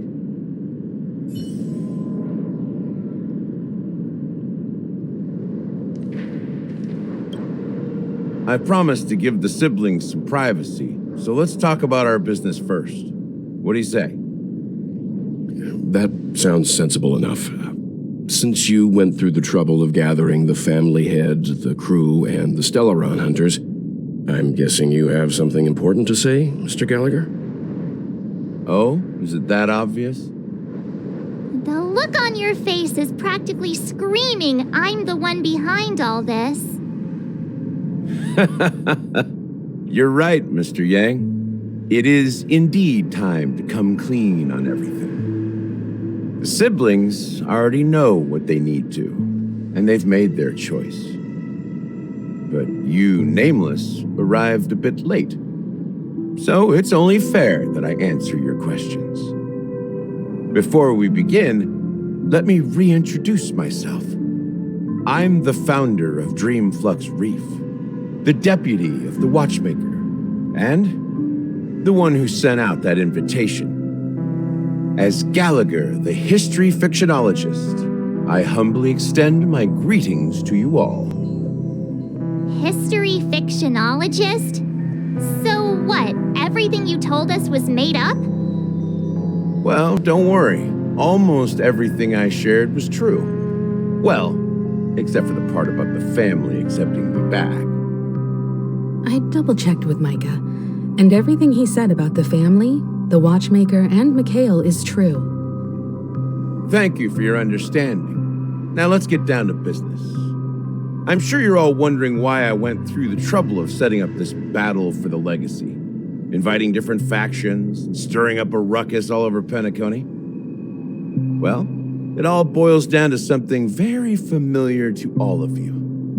The Stellaron.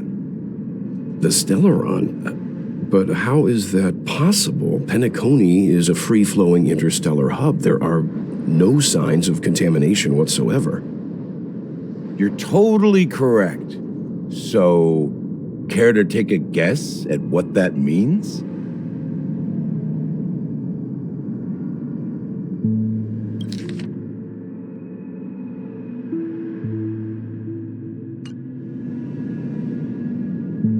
How keen. Well, what should I say? I expected nothing less from the person here who is the most familiar with Stellarons. The sweet dream doesn't come out of thin air. If you think of the memory zone as the sea, creating the land of the dreams is like filling that wild ocean with earth to make an island. To achieve this feat, without the help of an emanator of remembrance or enigmata, the only way is to use a Stellaron. And that's not something you can achieve with a simple wish. It requires vast quantities of knowledge, time, and manpower. I'm sure you get what I'm hinting at. In Azdana, the planet of festivities itself is a Stellaron disaster. The planet of festivities itself is a Stellaron disaster? It all started a long time ago, back when the Watchmaker and his crew liberated the frontier prison. They faced countless challenges as they began building Penacony from the ground up. That's when the idea of using the Stellaron came into play. The Stellaron first entered the Azdana system during the war. The Nameless warned everyone against the folly of attempting to tamper with such a power, and most heeded their words. But there are always people in the shadows with ulterior motives. The turning point came after Tiernan's death. With 2 of the Nameless gone, the Watchmaker had to go to the front lines. It was at that moment his rivals saw an opportunity. By the time a representative from the Montour Systems family arrived at the Watchmaker's call, the Stellaron had already been activated and was seeping into the primordial synesthesia dreamscape. And I suppose the family happened to possess the knowledge to seal the Stellaron? Not just that. They knew far more about the Stellaron than the average person. They helped Mikhail swiftly quell the civil unrest and played a part in building Penacony under the disguise of the Harmony. Those 3 eras were known as the Age of Dreaming. The Watchmaker, who had been left in the dark, sent out invitations across the universe, spreading the hype around the land of the dreams.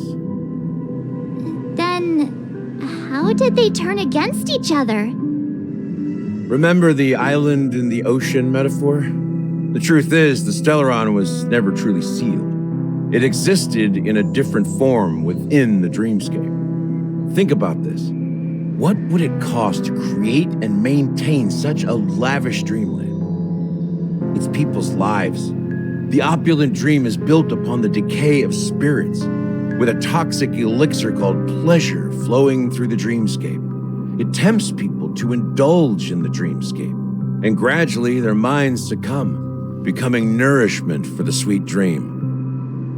Confusion, laziness, and cowardice, weaknesses that plague humanity, were magnified and nourished by the family. Penacony became a new kind of prison, even more impenetrable than the previous one. Sadly, we realized this far too late. By then, the family had a firm grip on Penacony, swiftly quelling any opposition that arose. At my wit's end, I had to use the power of the Enigmata and sought refuge in this chaotic realm. Over the years, I created a meme within this dream for our use. Dormancy. That's its real name. We exploited a loophole. You see, regular people can't fall asleep again while they are inside the dreamscape. So this is the true meaning of the impossible. You sent out invitations in the Watchmaker's name to find forces capable of resolving the Stellaron disaster and draw them into Penacony to uncover the truth. It's not just that. Above all, I wanted to see what happens when the major factions engage in a struggle for the legacy.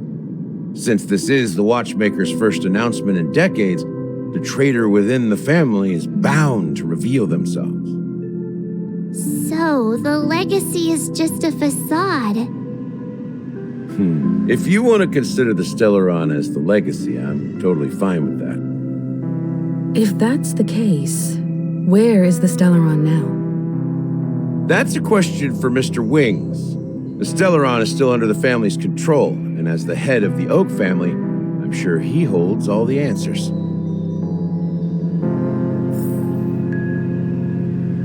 Go ahead. I'm sure Mr. Wings holds all the answers. As I suspected, the core of this issue. As I suspected, the core of this issue lies within the Stellaron. You all look quite serious. Is there anything I can do to help?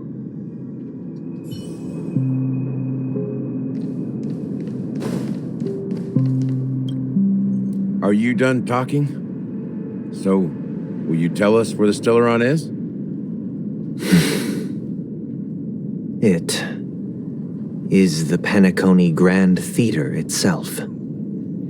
As I suspected, it's the embodiment of the family. The edifice that first materialized within the sweet dream. That's what turned Penacony into its current state.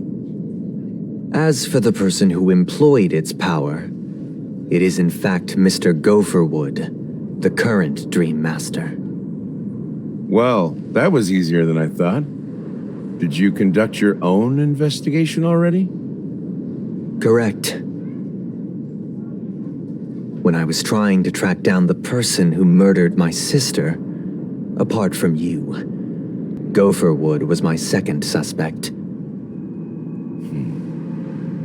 Confronting me first turned out to be a smart move on your part. I didn't have other options. The Dream Master has been elusive, and even the heads of the families can hardly get an audience with him. Moreover, Mr. Gopherwood has been kind to my sister and me, and I didn't want it all to end like this. What do you mean by that?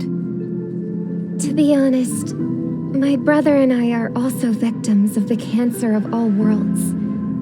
We grew up as orphans, and were adopted by the family when they came to help. Mr. Gopherwood recognized our potential and brought us to Penacony. But I can't just stand by and watch Mr. Gopherwood become an enemy of the Harmony. I won't use my voice to support an evil cause. I won't step on that stage and sing, no matter who the traitor is, or what orders they give me. I won't let the Charmony Festival become an event that destroys Harmony itself, or the paradise in our dreams. Indeed, for the paradise in our dreams. As the head of the Oak family, I'm responsible for ensuring Penacony's promising future. Robin and I will head into the Sweet Dream and confront the Dream Master. And if it turns out that the family has truly strayed from the Harmony, I'll fight alongside you.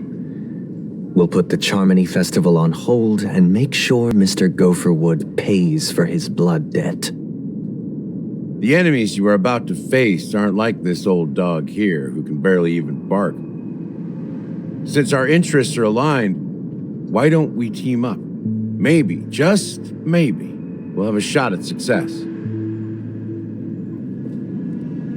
We have always been following in the footsteps of our nameless predecessors, and there's no reason to stop now.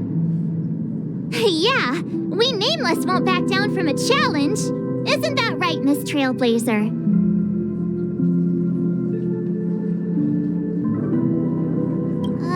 That line actually makes me a bit nervous. Rest assured, sitting on the sidelines isn't in our nature. Mr. Sunday, Miss Robin, I'm willing to accompany you on behalf of the Astral Express. Having a third party present should help with negotiations, and could make all the difference if things get ugly. Thank you, Mr. Yang. Thank you all very much. The Charmony Festival is about to start, and time is against us. We must hasten.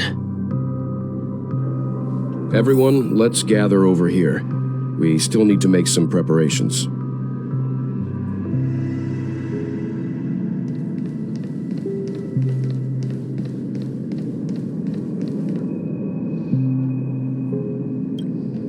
I may have been quick to step up to the plate, but confronting the Dream Master could be a very dangerous affair.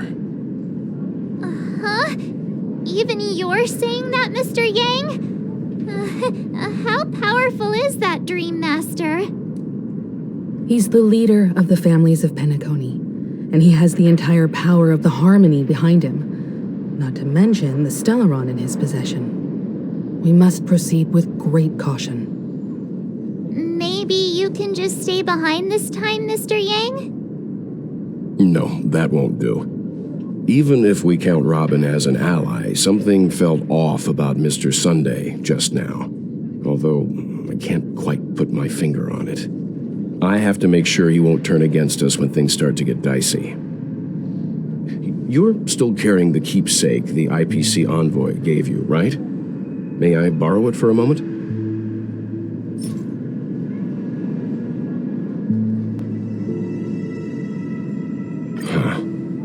I knew it. As I suspected, this chip Aventurine gave to you is actually a miniature transmitter. If I'm right, he intends to use it to track your location or contact you when needed. As it so happens, this may actually be of some use in the current situation. Aventurine? Is he still alive? And What does he have to do with our mission to confront the Dream Master? Remember what I said earlier? Working with the IPC is a way to keep the family in check. If negotiations go south and the family show their true colors by going after the Stellaron, I'll use this transmitter to send a message to the IPC. It'll be just the opportunity the IPC ambassador was hoping for. The only question mark in all of this is Aventurine's current status. But the IPC is always listening, especially senior strategic investment department heads like him. Getting the message across shouldn't be a problem. Good luck to you, Welt. Well, you take care too. If anything goes wrong, don't worry about me. Just make sure to seal the Stellaron. Spoken like a true hero. Even if the Dream Master is innocent, the family's corruption runs deep. I won't make the same mistake Mikhail did. Let's wish him the best of luck. Don't you have something else to tell us, Gallagher? Why would you say so? Before we departed, the conductor asked us to inquire about the 3 nameless in Penacony. We've already collected intel about Rosalina and Tiernan, so the only one left is legwork. If I'm not mistaken, we've already met him somewhere, haven't we? It's not enough to say meet, but the answer is pretty obvious. After all, I've hinted at it in quite an evident way. I've been watching over you ever since I received the reply from the Astral Express, and I've seen the great effort you all put into linking different realms together across the cosmos. And now, after getting this far all in one piece, you have truly proven yourselves. Miss Himiko, were you the one who repaired the Express and got it sailing through the cosmos again? Yes. And you two, young Nameless, you have very interesting life stories and extraordinary skills.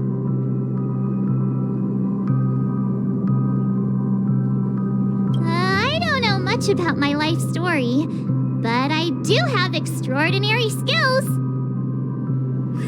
You're full of energy. Please send my regards to the conductor, Pom Pom. Please let them know that their friend had fond memories from his time aboard the Express, which he reminisced on every time he had a good drink. As for the last Nameless, he embarked, disembarked, and embarked again, traveling in a great circle, ending up back where he started. On his deathbed, he told me to find the Astral Express and deliver an invitation to the future Nameless. He left behind a special gift, a true legacy. Something that belongs only to the successors of the Trailblaze. Come with me. Now is the time to reveal it.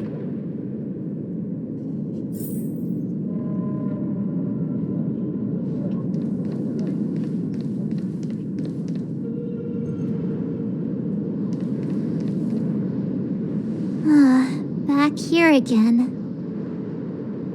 Sometimes I feel like you're still alive, old friend. Like you've still got so much to say and do. I've kept my promise, brought the future Trailblazers you've waited so long for. I don't know why you were so obsessed with that train, but I remember your last words. Don't let us down, old man.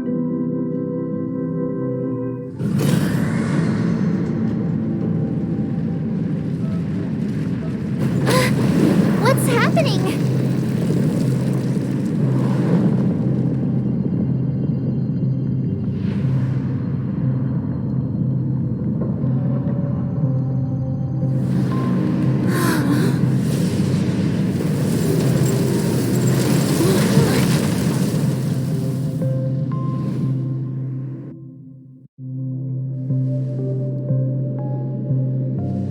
Go ahead. His resting place lies in the garden up ahead. The first and last Nameless of Penacony. Mikhail Char Legward. the Watchmaker.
Sure enough, the Watchmaker is the third nameless.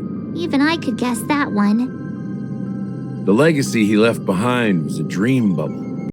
I believe inside that bubble, there's something that holds meaning only for the nameless. After all, when I checked its contents, I found nothing inside. Maybe some Trailblaze runes? Even more mysterious than me. Well, let's have a look.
Wait, what's going on? Seriously? There's nothing inside this dream bubble? How could a dream bubble be empty? Just as I suspected. That old man always had this strange belief in the nameless and the Trailblaze, and I never understood where he got that confidence from. Especially since he never managed to get in touch with the Express while he was alive. I could never figure out what was going on in that old man's head. But this empty dream bubble is so typical of him. He was always full of weird fantasies and incomprehensible romanticism. That mischievous old man. Well, I didn't expect him to leave anything concrete behind anyway. Don't think that's the case, Gallagher. Sure, Mikhail has left us the most precious thing of all. Don't start getting all philosophical on me, all right? Just as Mikhail believes in the nameless of the future, we unconditionally believe in the nameless of the past. They leave with regrets for the future when they were ready to dedicate their lives to the land they loved. There must be something contained in this dream bubble. It's just we haven't figured it out yet. You also have faith in the Watchmaker, don't you, Gallagher? Well, I'm a follower of the Enigmata. My philosophy forbids me to have faith in anything. That's why I understand what faith means in the path of Trailblaze. And I also want to know what he left behind. I'll leave it to you guys then. Can I borrow your pet? I need to make a trip back to Golden Hour and check something at the Dreamscape sales store. It's for Mikhail and for the future of Penacony.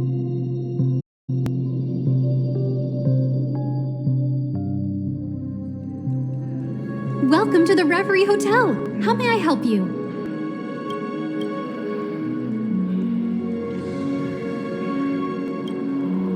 Greetings, we're the Nameless from the Astral Express, and we'd like to check in. The Astral Express? Yes, my companion's already checked in. My name is Dan Hung, and I believe my personal information is recorded in your system. I see, but your companion said you wouldn't be coming due to a change of plans. Now the plans have changed again. And you are... Me? I'm Pom Pom, a new nameless who's also the Astral Express. He's my fellow trailblazer. We responded to the family's invitation before he boarded the express, so he wasn't registered in your system. Is it possible to accommodate him as well? Oh, I see. Another one of the Nameless had a similar situation. Seems like a lot of people are joining the Trailblaze these days. Since there's a precedent, it shouldn't be a problem. Just give me a second to contact your companions. I'm sorry, dear guests, but it seems I'm unable to reach the other members of the Astral Express. What do you mean by unable to reach them? My apologies. This is the first time I've encountered a situation like this. However, the system indicates that those guests are still in the dreamscape. How about this? Give me their room number, and we'll go check on them ourselves. I'm afraid that's not possible. I need to verify both of your identities before I can share any guest information. How about you just wake up someone? Let's say, Welt?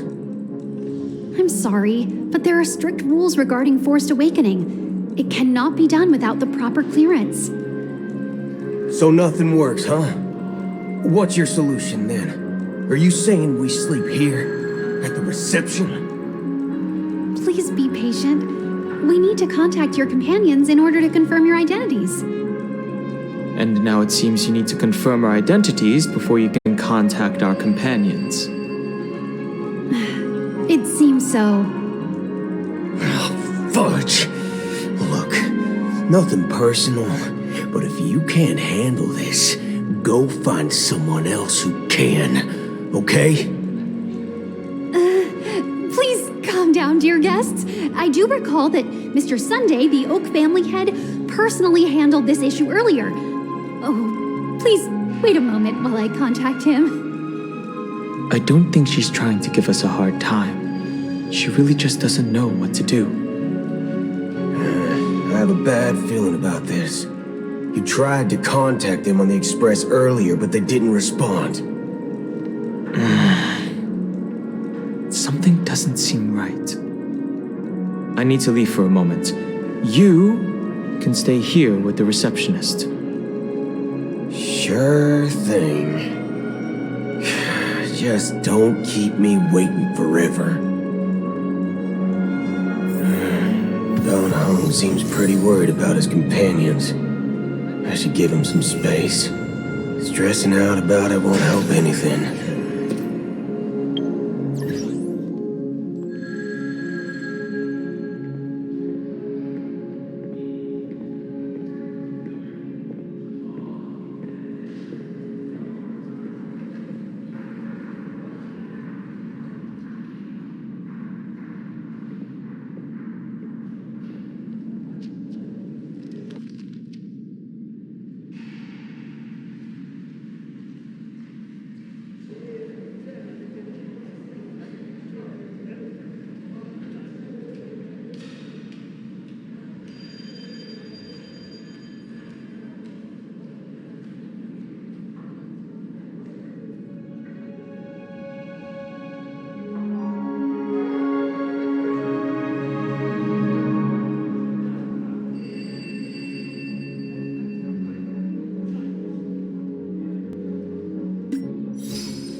Locked and loaded.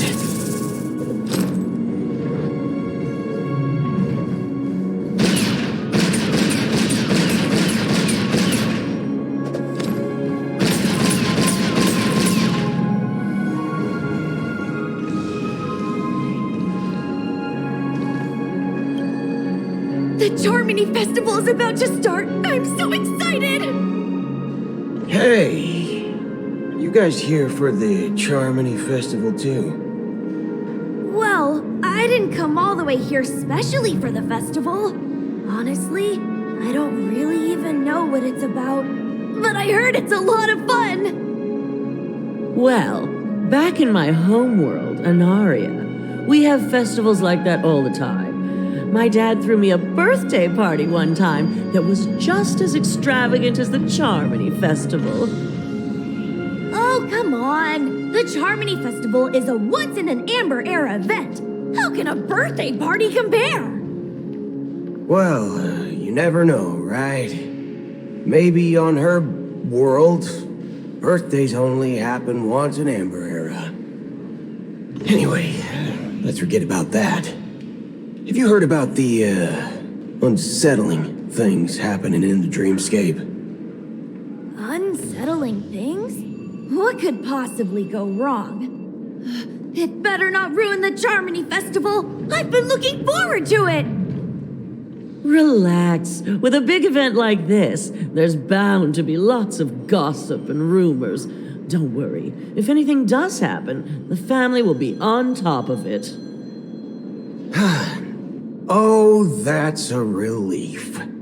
I didn't come all this way to see the festival go down the drain. Well, looks like I won't get any fudging clues out of these two. They're clueless.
Greetings. I'm Cody of the Bloodhound family, head of security for the hotel.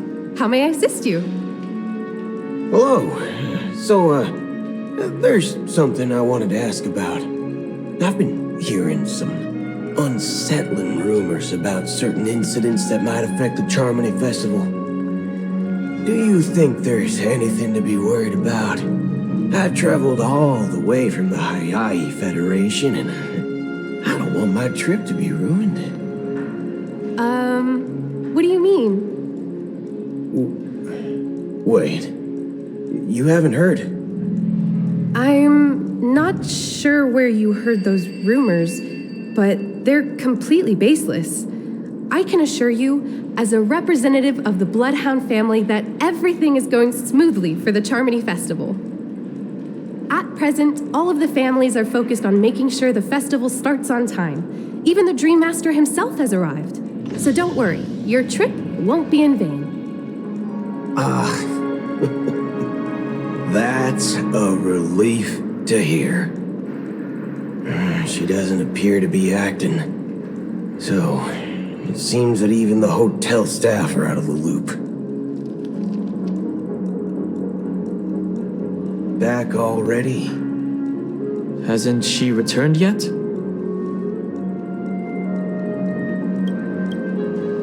Nope. I'm starting to wonder if sending her to contact Sunday was a good idea. Neither the staff nor the guests seem to know anything about what's happening in the dreamscape, and wherever we go, all we see is people enjoying themselves. Definitely not a good sign. I agree. Another unusual thing is that the Oak family is supposed to be in charge of organizing the council and managing everything inside and outside the dreamscape. However, I walked around the hotel but didn't meet a single member of the Oak family on such an important day. Well, I'll be forked. If I remember correctly, the head of the Oak family is that Sunday guy, right?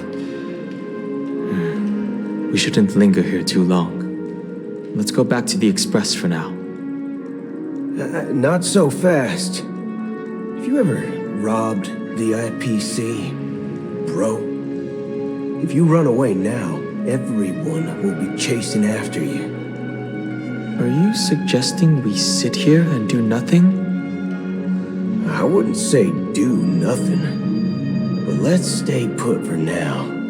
Even if the family has ulterior motives, they couldn't have anticipated us showing up here.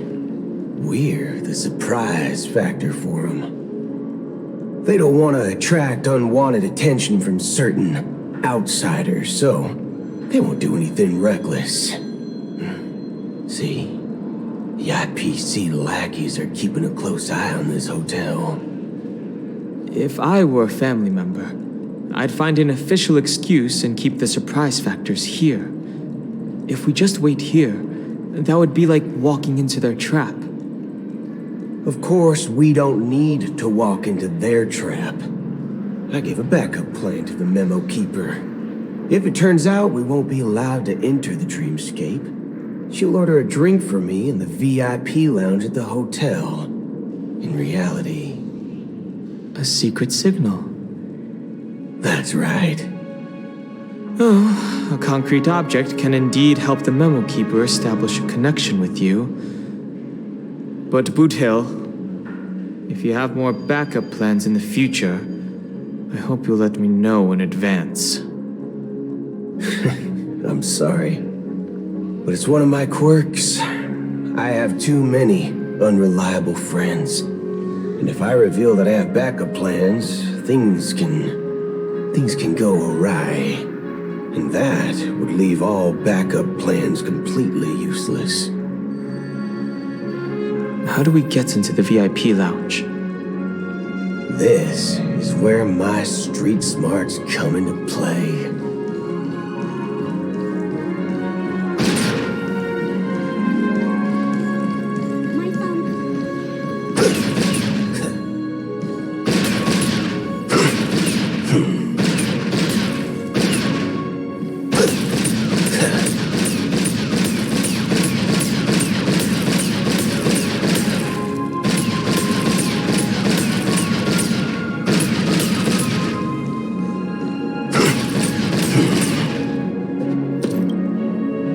You're the lobby manager, right?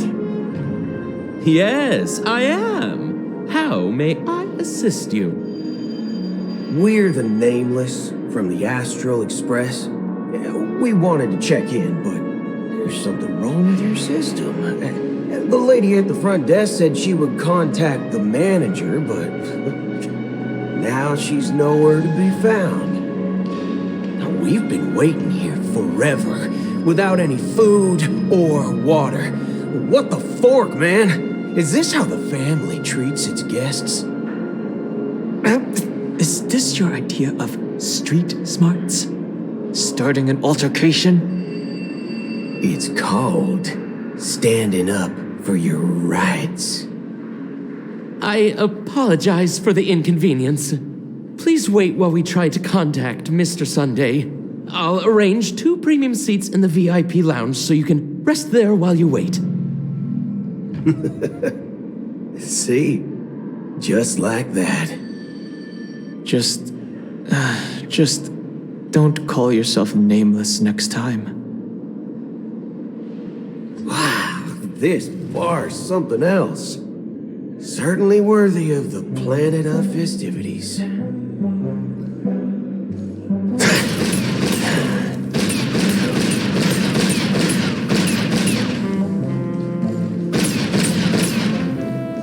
One peach gold glass. Good evening, gentlemen.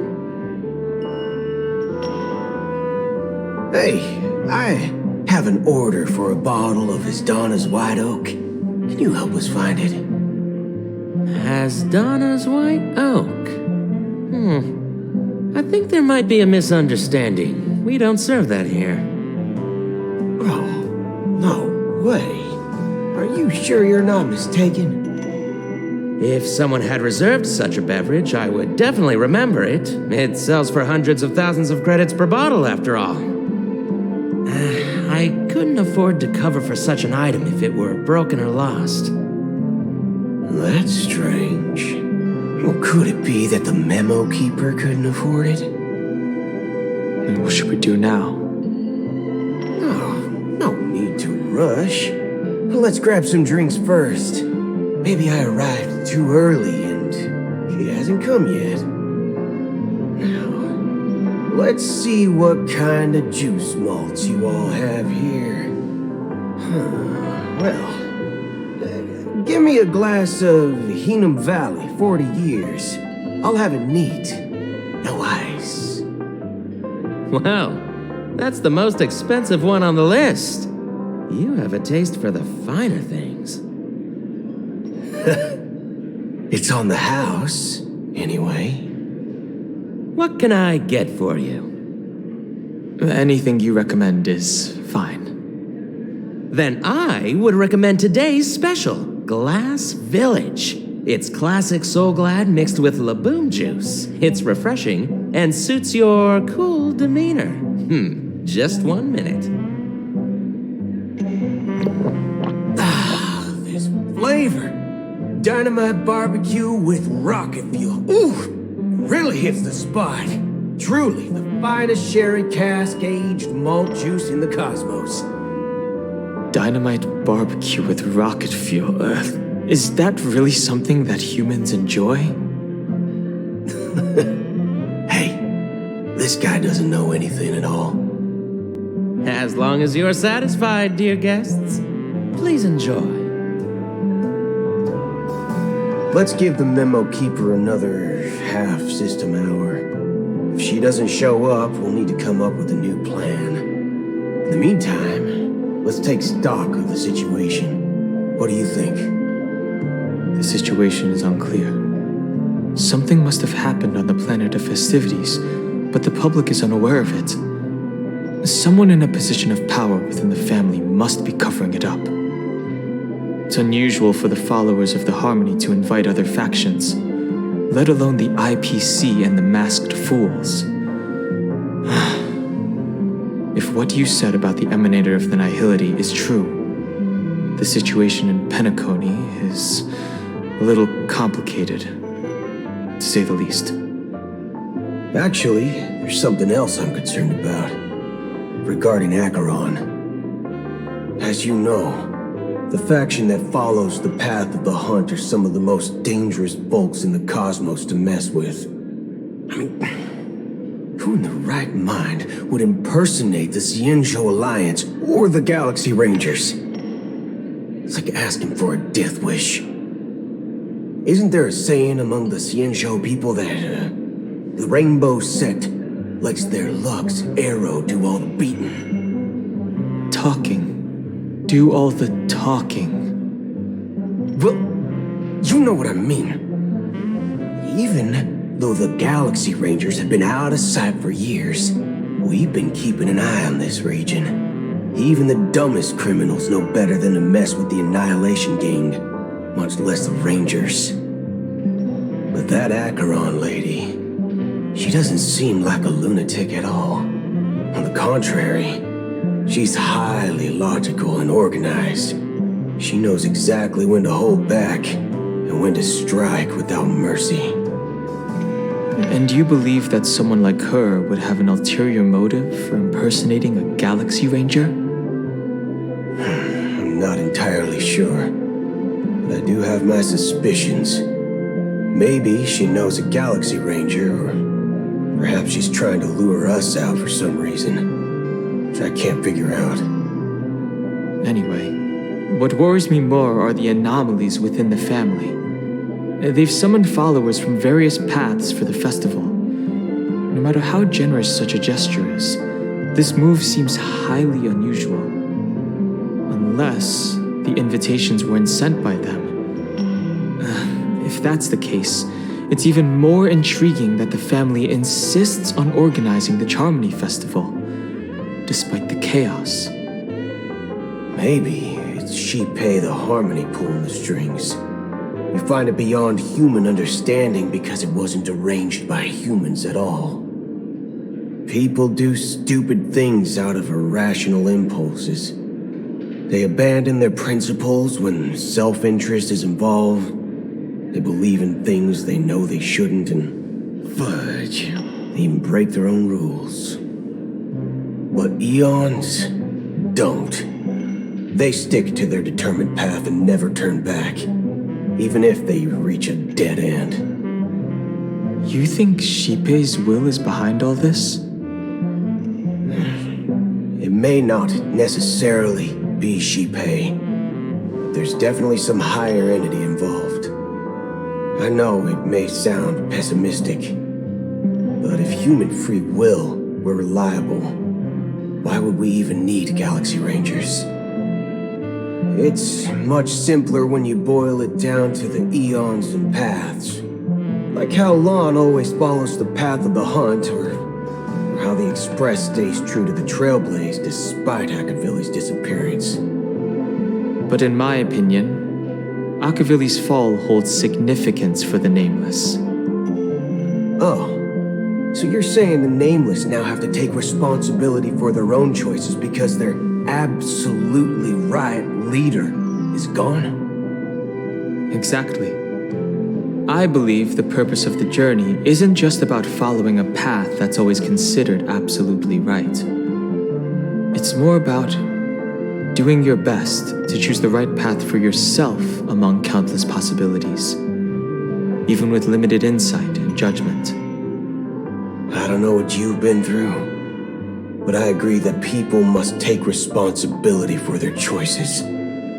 Because no one else can do it for them. That's why the Galaxy Rangers need to uncover the imposter and figure out her true intentions. Just in case. I have a backup plan if the Memo Keeper doesn't show up.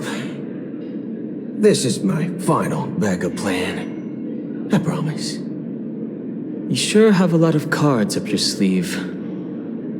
Well, going back to my old career would make things a lot easier. By the way, when you were walking around the hotel, did you happen to see any important-looking guests? What's your plan? It's simple. We just grab some hostages and use them as bargaining chips with the family. Or maybe we can even take their identities. No need for that. We'll return to the Express now. Wait. Are you getting scared? Draw your weapon. Let's make a big scene. Are you leaving, esteemed guests? Would you like to cancel that Asdana's White Oak you just ordered? Huh? Asdana's White Oak? But didn't you just say... Ha ha. Looks like you are a bit intoxicated, esteemed guests. You ordered a bottle of Asdana's White Oak just a moment ago. Looks like your Memo Keeper friend has finally arrived. Oh, right. Sorry, my memory's not the best. You know, too many modifications and all. Anyway, let me check. Well, fork me. It says Donna's White Oak, all right. And there's a note. I'll be waiting for you on the Astral Express. No mistake. That's her message to you. She knew the hotel wasn't safe, so she suggested we find another place. Well, looks like we took a detour, but now it's back to the Astral Express. So, what are we waiting for? Let's go.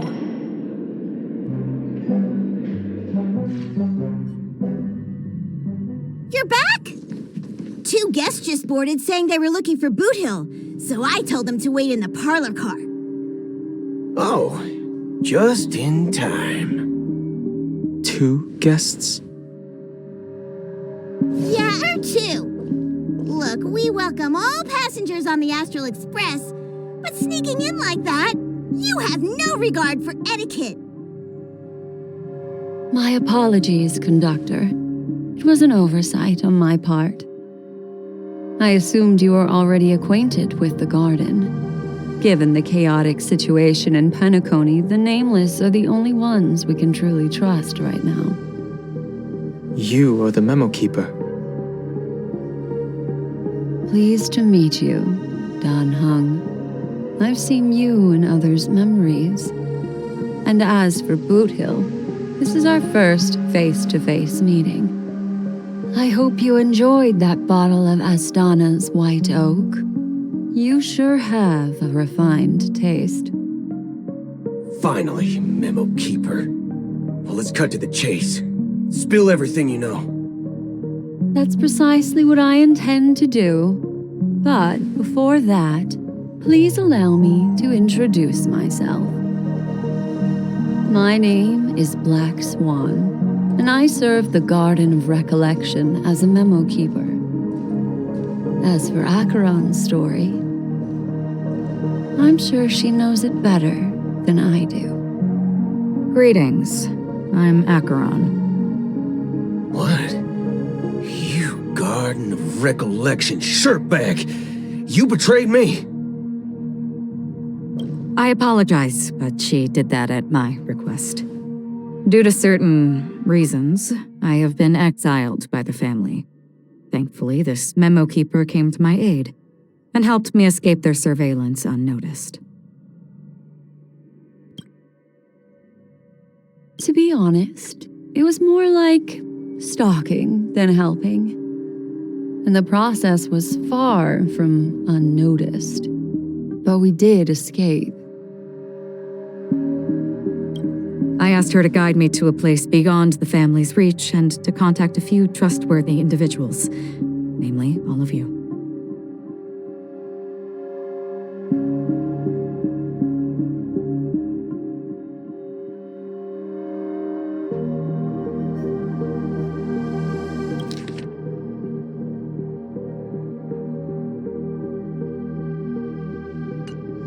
Trustworthy? Son of a nice lady. You think I'm dumb or something? How about this? I'll put a few bullet holes in your head and see what secrets spill out. Then, we can talk about trust. It doesn't have to be like that. I'm willing to answer all your questions, but not right now. If my cover hadn't been blown, we might have had more time, but at the moment, we don't have any other options.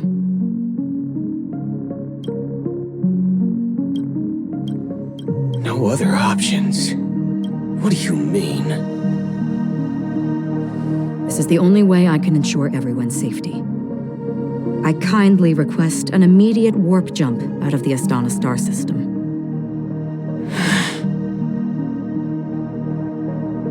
This passenger is requesting? As far as I can tell, she's not a threat and seems to be telling the truth. I've briefly traveled with your companions and know their whereabouts, Dan Heng. Please rest assured, your nameless companions are safe, but they need our help. As for Boot Hill, you may have guessed, I've been waiting for you. Galaxy Rangers are known for their elusive nature and limited contact with each other, so this was the only way I could reach out to you. Only by doing this can I find a true Galaxy Ranger and fulfill a long-standing promise. To return his relics to their rightful owner. Someone once told me that every rainfall is like a gift from the heavens, a sign of their mercy upon the world. Raindrops are said to be the tears of the gods, shed in response to the sorrows of the world. Their constant pouring is a reminder that the gods haven't abandoned us yet. So, how long has this rain been going on for? I used to believe, just like you, that it would eventually stop. Years and decades passed. And in the end, such hope faded away before the rain did. Looks like the god you mentioned doesn't exist after all.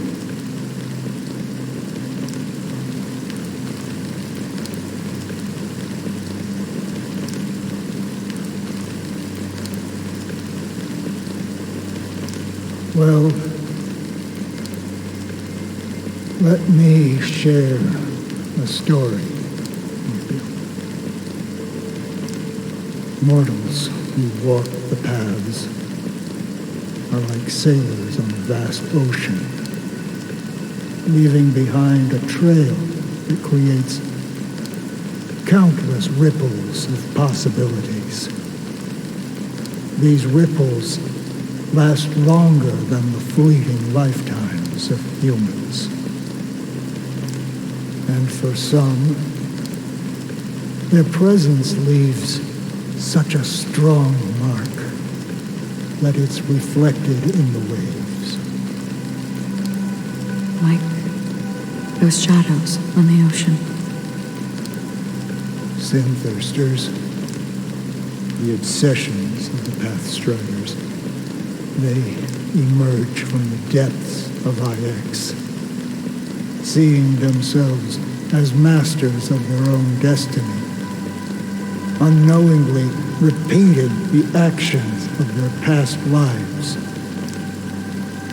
They emerge from the nihility and head toward it, leading purposeless lives However, these hollow phantoms, they were once my dear companions. A group of Galaxy Rangers. Are you watching over them? Watching over them? No. I'm guiding them toward transcendence. It was a brutal war.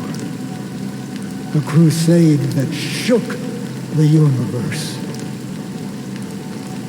The universe witnessed the fall of Zulo, the Lord Ravager, but it came at a price.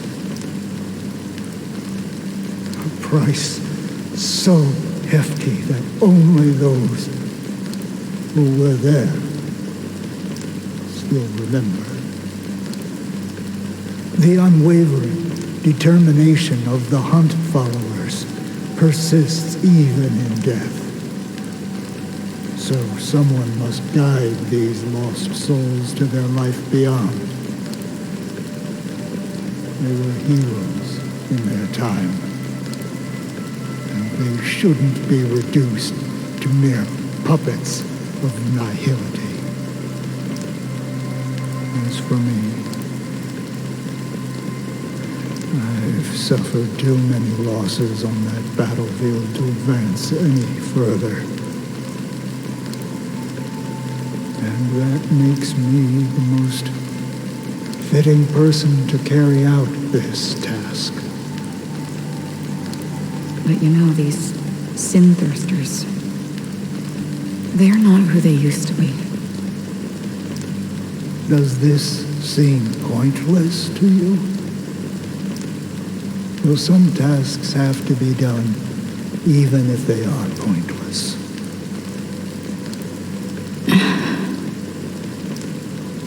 I can help you. For what? For the meaning of the nihility. That's what I've been seeking. I see. After all, this realm is off limits to ordinary souls, right? Thank you, stranger. I wish that you find what you seek. Before we part ways, I have one more question. It is true that their actions and even their entire lives may seem pointless from our perspective. But if, and it's just an if this is what the departed ones expected, should we try to change it? A good question, and a profound one. I don't know the answer. What I do know is that one day I too will pass away. And when I bid farewell to this world, someone will stand at my grave and place a bouquet of flowers on it.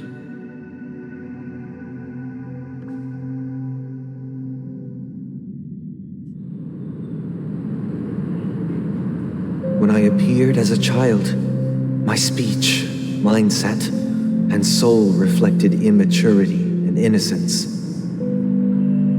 As I grew into adulthood, I left behind my childlike side.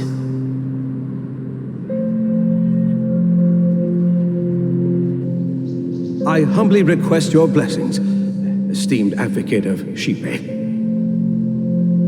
Come to me, my kinship. I have sought their presence with us. As you wish. I have faithfully served the Alfalfa family for nearly a decade, promoting the path of the harmony to the best of my ability. However, I made a mistake yesterday. While I was preparing dinner for the family head, I accidentally dropped a prepared dish on the floor.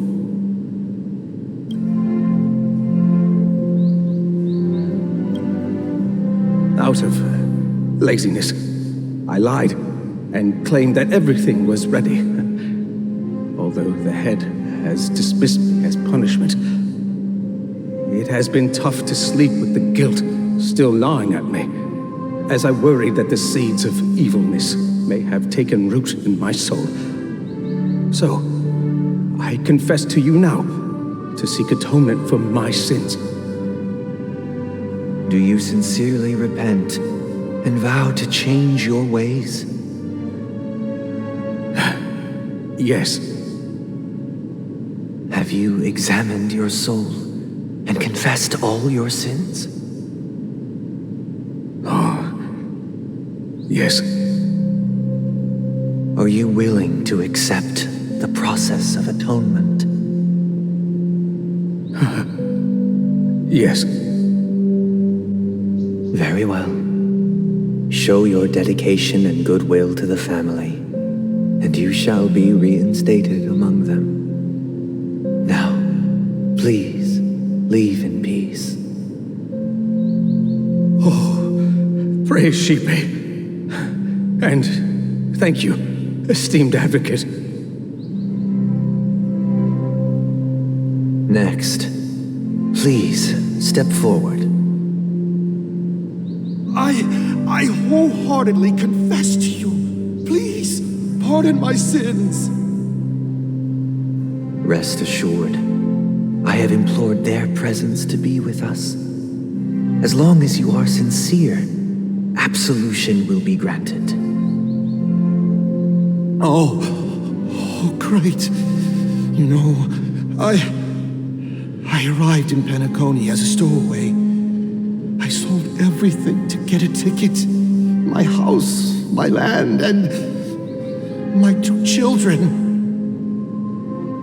I see. Please, go on.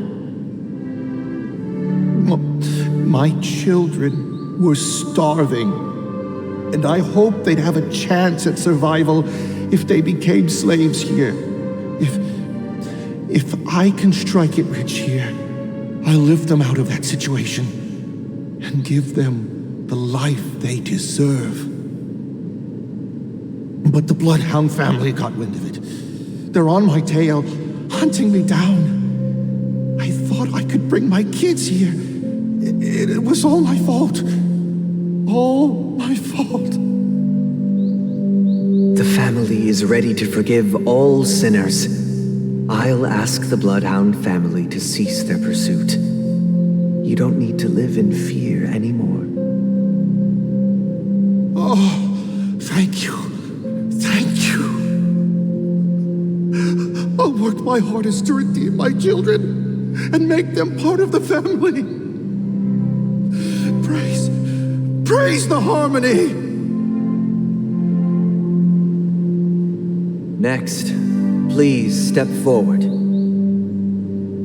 Hey, long time no see, Mr. Sunday. The most esteemed individual in Penacony, and the next leader of the Oak family, right? I have sought their presence with us. Let us proceed. Sure, let's just get this over with. I have sinned, please forgive me. I wasted half a pizza at breakfast, and a bottle of Soul Glad. That's it, nothing more. Can we wrap this up? I've got a robo-ball game to catch, you know? Do you seek to atone for your sins through good deeds? My sins? Started to sound like a saint, huh? Well, let me tell you something. Neither the family nor you have the right to judge me. You think nobody knows what your precious family has done? About the watchmaker? Huh? Don't kid yourself, Featherbrain. Those dream chasers might be fooled by your act, but don't fool yourself. Before you start spouting off your holy verses, answer me this. Where does the power of the Oak family come from? And your power? What makes you think you can sit there all high and mighty, looking down on everyone else? Well, spent enough time in confession today to enter the Harmony's paradise, right? Then I'll take my leave. Good luck with your election, and, don't make me regret my investments in you.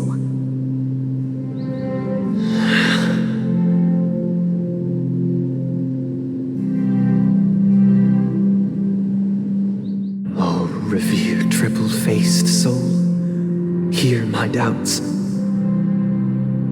Who can judge the strong when their power hides their crimes? Who can vouch for the weak when they will pay any price to survive? Who can comfort the purest souls when even they get led astray? If the strong defending the weak is truly the foundation of paradise, then who is responsible for the suffering and anguish in this wretched world?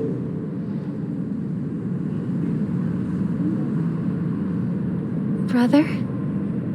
Brother? Brother, are you all right?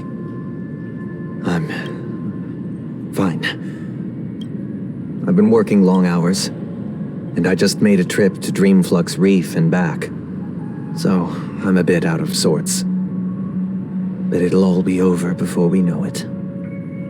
You've been working non-stop on the Charmony Festival, Mr. Sunday, and no one could have predicted this incident. Even if the Stellaron does pose a grave threat, I still feel sorry for all the trouble we've caused you. No need to worry about troubling anyone. The Charmony Festival was meant to spread joy and harmony across the cosmos. But now that we know the truth, I'm afraid we'll have to cancel it. It has always been our wish to make everyone happy, so we'll do our best to explain everything to the Dream Master. I'm sure he'll understand. Even if the negotiation does not go smoothly, I'll refuse to go on stage. Without the Chordmaster, the Harmonious Choir would not arrive, and the Charmony Festival would be just a grand performance, and nothing more. I'm relieved to see your determination. You know, since arriving in Penacony, we haven't had any contact with this Dream Master himself. I'd heard of the heads of the 5 major lineages, but the Dream Master is a mystery to me. The Dream Master rarely grants an audience, even for us. But given the urgency of the situation, he's agreed to meet us in person. Perhaps you'll be the first guest to meet the Dream Master in years, Mr. Yang. Let's hope we can reach a consensus that satisfies everyone. Indeed. Let us hope so. It's about time. We'll have to get ready for the meeting. I apologize for any inconvenience caused by the urgency. Don't worry. I'll be waiting here. It's Mr. Sunday! Hey, come over here! Looks like someone needs help. Let's go check it out.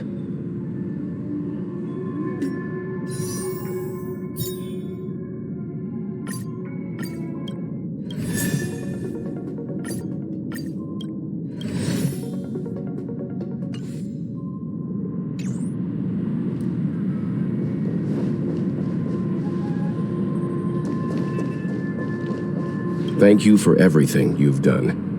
I'll be waiting here.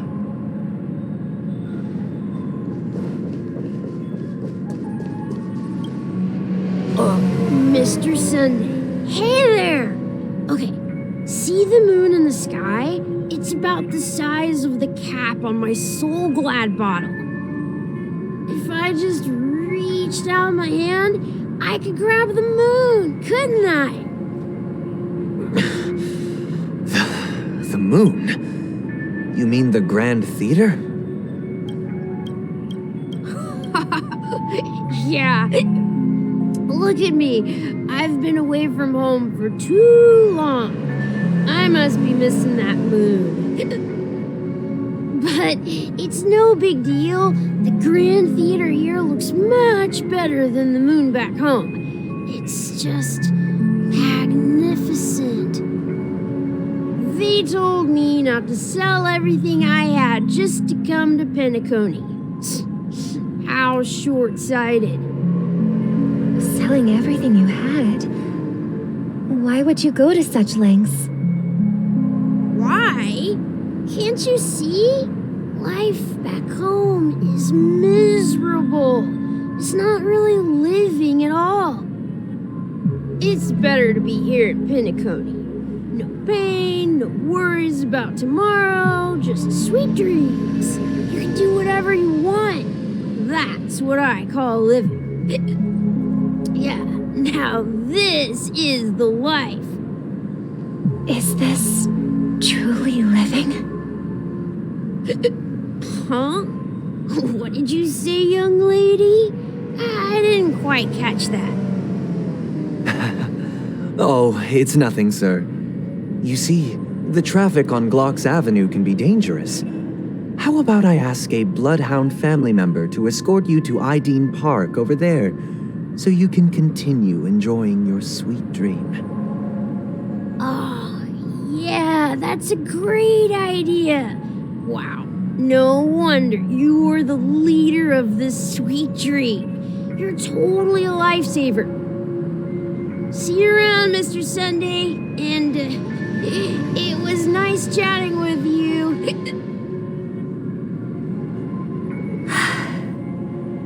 What's up, sister? This is the land of the dreams. But why do they live like this? The man we ran into, he doesn't seem happy at all. Even though sweet dreams are nice, they're just illusions. But for him, they're the only way to survive, even if it means giving up on reality. That's not really living at all. I suppose you have a point. But, in my opinion, that's how most people live their lives. Why do you say that? You think that man is not actually living, but that's not quite accurate. Even without Penacony, people create their own illusions called self-value. People believe they have a predetermined value to fulfill. Gaining value means gaining power, and those deemed worthless are seen as the weak. However, value doesn't come out of thin air, and there's a limit to it. To accumulate value, people have to take from others, so the weak get exploited and oppressed. Are you suggesting that this is not how things should be? Exactly. But, ironically, people don't think there's anything wrong with it, because they uphold the illusory notion of self-value, and even the weak believe in it. The survival of the fittest. That's where all the tragedies in the world come from.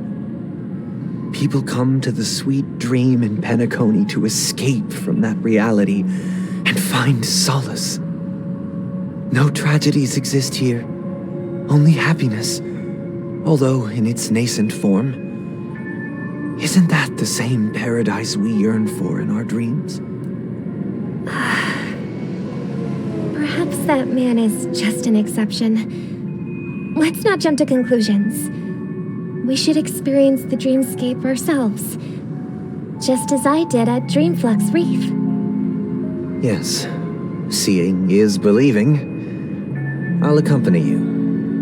The Dream Master hasn't shown up yet, so we have some time for a stroll.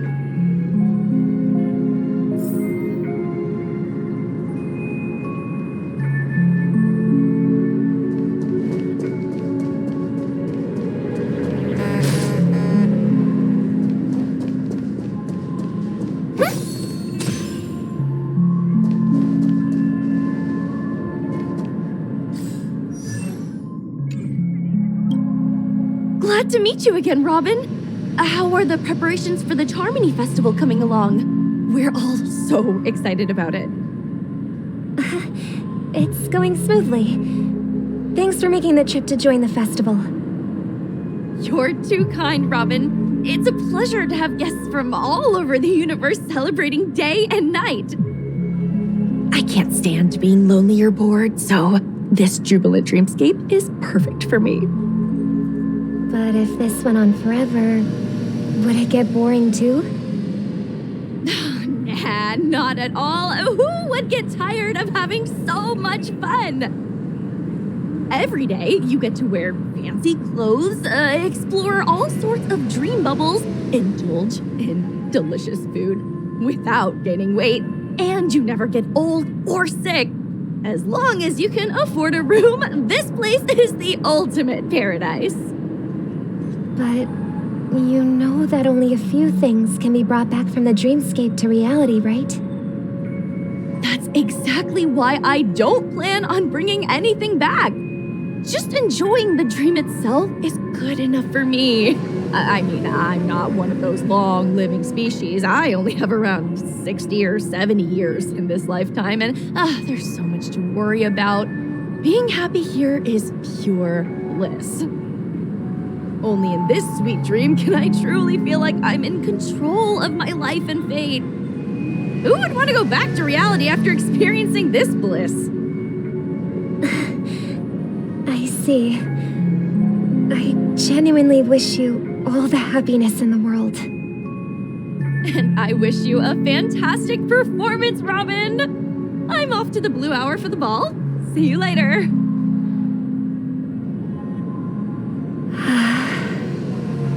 Seems like that guest's perspective didn't resonate with you either. She had a valid point, and I could sense her genuine happiness. It's just that... What you're trying to say is, she thinks she's in control of her life. But in reality, she's just escaping from reality and seeking solace in this sweet dream. Once she steps out of this sanctuary, everything will be lost. Well, she did make mention of being able to afford a room, didn't she? However, the paradise in our dreams, it doesn't have to end. No, and the paradise we yearn for shouldn't be just a fleeting dream either.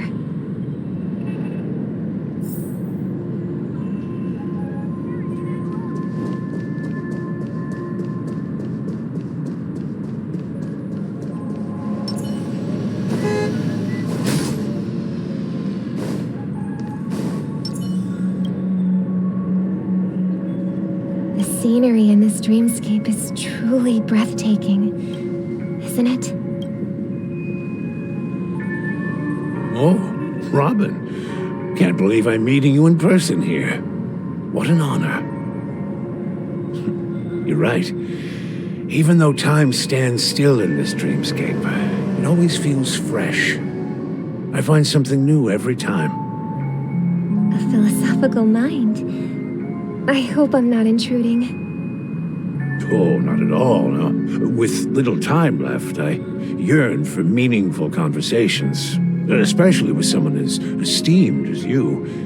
Do you mind if we chat? It's my pleasure. No need to be formal. Just speak your mind.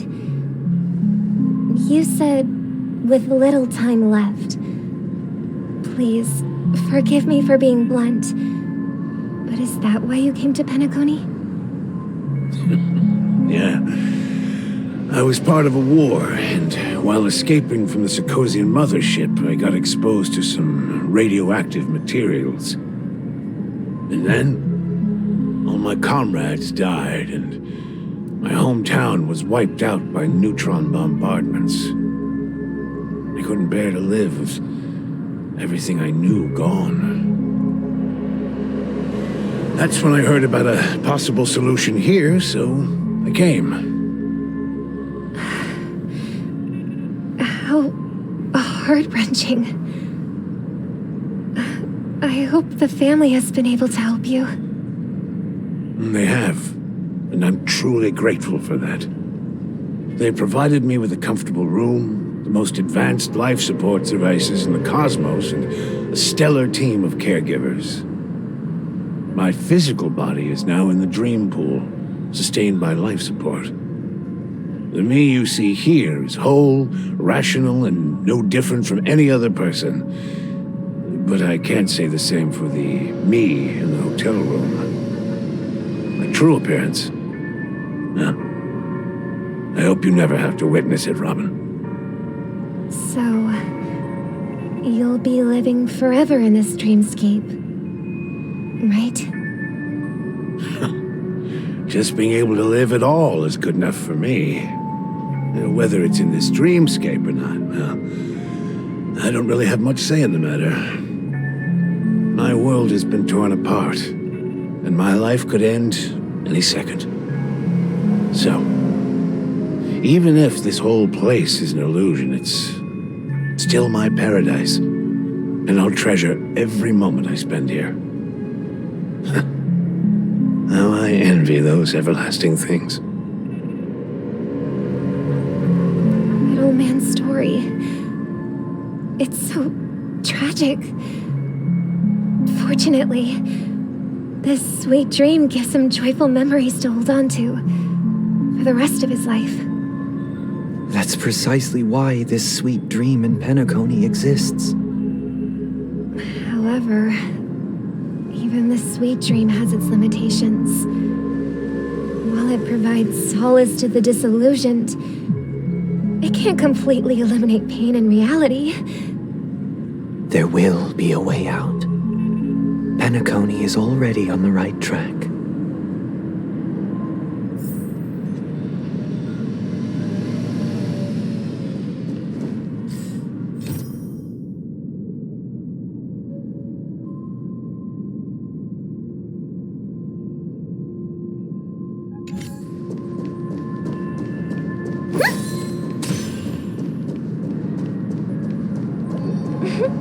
Look what we have here. A lovely young lady. Wait, is that me?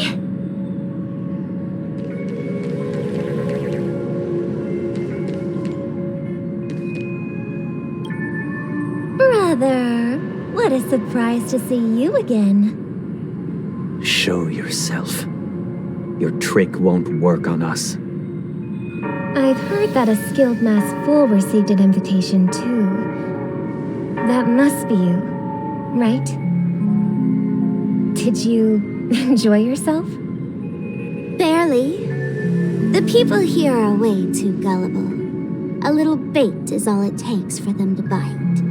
And they run away at the slightest hint of danger. In other words, they're naive and cowardly. Now that you've had your fill, it'd be wise to leave before it's too late. The music of the harmony doesn't tolerate discord. What? Now that you have the real Robin, I'm useless? Oh, how disheartening. I've done so much for the family. You should be thanking me, because if it weren't for me cleaning up this mess, Penacony would still be in shambles. Don't you think? That was a personal request from the head of the Iris family, and it has nothing to do with us. Step aside and stop causing trouble for the Charmony Festival. The Charmony Festival? You think you can scare me? You think I have no idea what you're planning? I don't care what you're thinking, chicken wing boy. But I'm pretty sure our lovely Robin won't be appearing on stage. After all, you're well aware of what a sorry state this dreamscape is in under the banner of harmony. Penacony, the land of the dreams. Is this truly the paradise you desire? Stop it. What's the rush, chicken wing boy? Did I get to you? Our paradise is none of your concern, masked fool. Leave now, or the family won't tolerate you anymore. All right. I'll go. But Robin, I suggest you seriously consider this. Do you really believe those living in dreams can escape pain and find true happiness? Well, I've done my part, and now I'm simply waiting for the fireworks to begin. Here, the last 2 gifts for both of you. And don't lose them. If by some unfortunate chance the Charmony Festival starts against all odds, remember to use them during the show. And it'll be thrilling. Bang! I heard a raven cawing in the distance. It seems the Dream Master will arrive soon.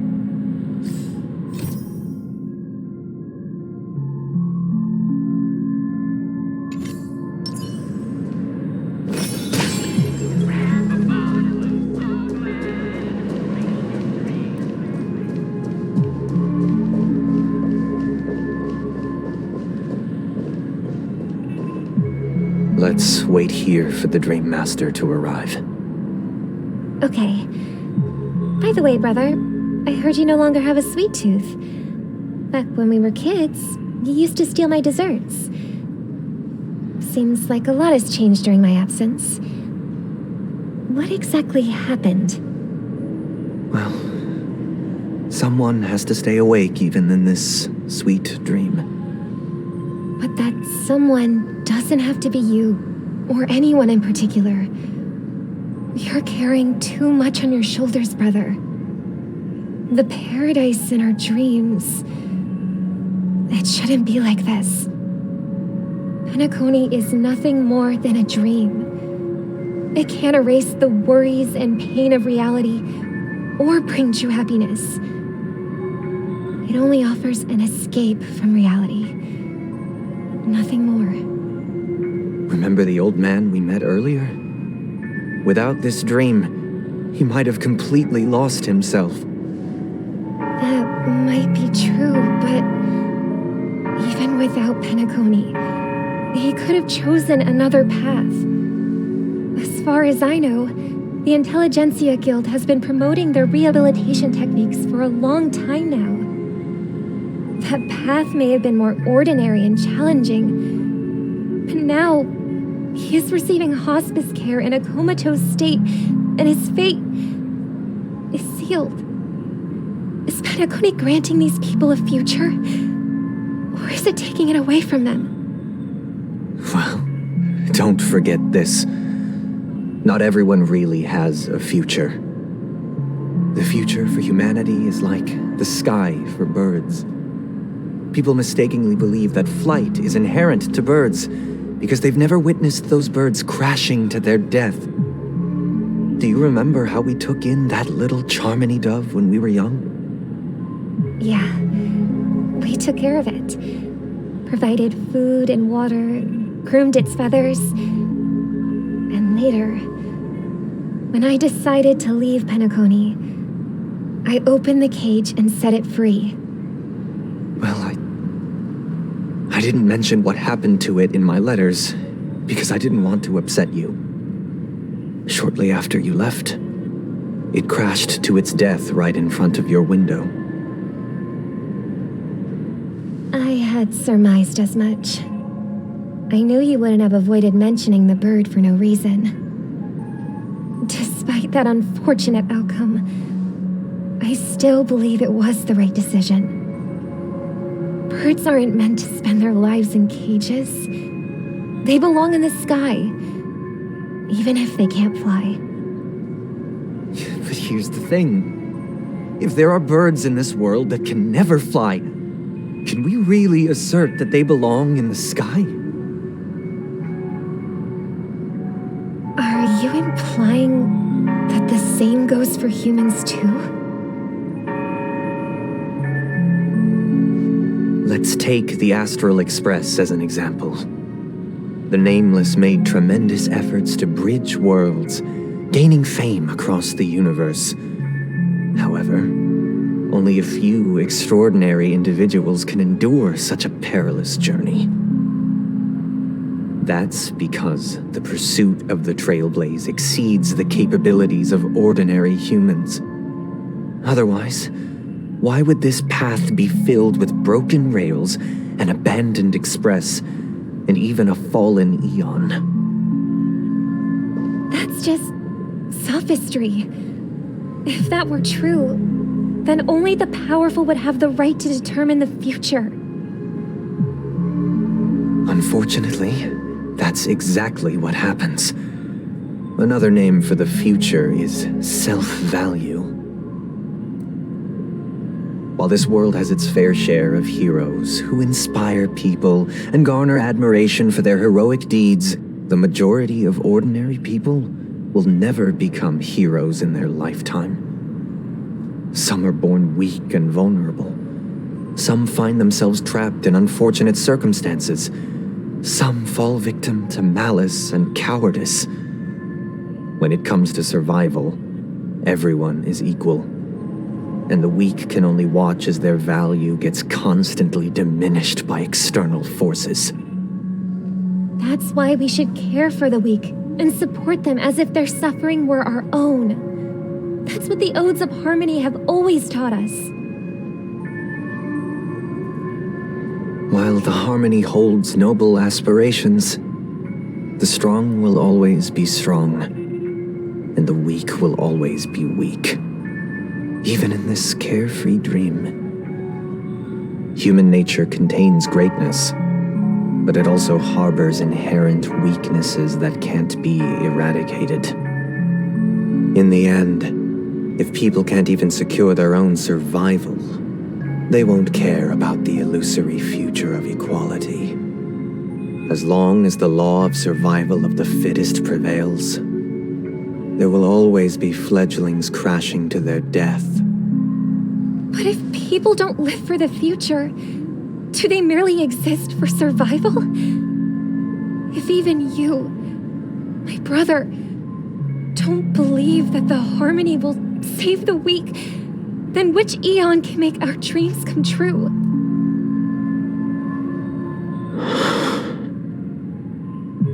People often forget that when the first bird took flight, the entire world envisioned a future where no more fledglings would ever crash to their death.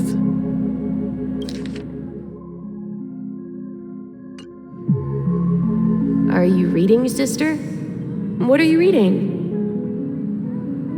Mr. Gopherwood gave me a picture book. It's about the story of the harmonic strings.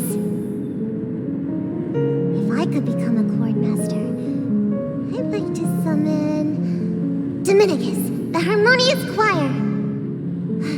I want to sing with everyone and spread our wishes so that all can feel happiness and joy. I see. Then I would summon the harmonious choir too. Don't you have a wish of your own, brother? Of course I do. It's just that it includes your wish and everyone else's. I long for a true paradise where everyone can find peace. Then let's build a stage there and invite everyone to our performance so that both our wishes come true through the power of the harmonious choir. It's a deal then. Yeah, it's a deal. But how can I become a chord master?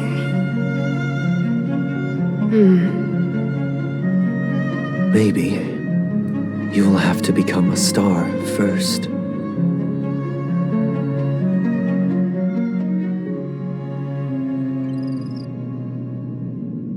You're back sooner than I thought. Any results? Yes. And now, it's up to us to forge ahead. Since he's already carried out his last wish, my final mission is complete. But pardon me if I sound curt. It's good to have determination. The path Mikhail left for you is not an easy one to tread. Why else would he have chosen to sleep in solitude, staking everything on some nameless in the future? But you have the numbers, and in numbers comes strength. So that might just delay your inevitable a little more. Got any more encouraging words? As I see it, relying on Welt's negotiations alone is far from enough. Regardless of whether the other party will be compliant, negotiating simply allows us to meet them as equals and won't grant us an upper hand. Penacony is our rival's home turf, and we already have very few chips left to play with. Rather than idly sit around while the family's got us blocked off, an offensive approach might be a wiser course of action. We're more familiar with the Stellaron's properties than most, and since it's the key to stabilizing the sweet dream, it's vital to the family's interests. By attacking their core interests, they're bound to retaliate hastily. And as the saying goes, haste makes waste. That's right. As long as we pose a threat to the Stellaron, either with words or otherwise, we have a chance at gaining the upper hand.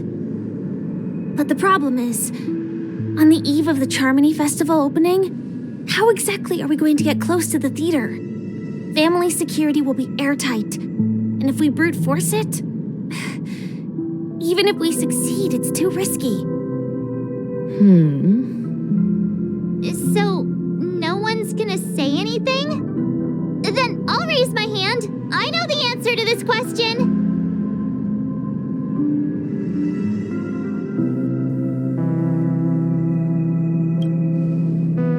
What's that supposed to mean? You'd better believe it. So, I heard that before the Charmony Festival begins, there'll be a pageant to kick off the festival.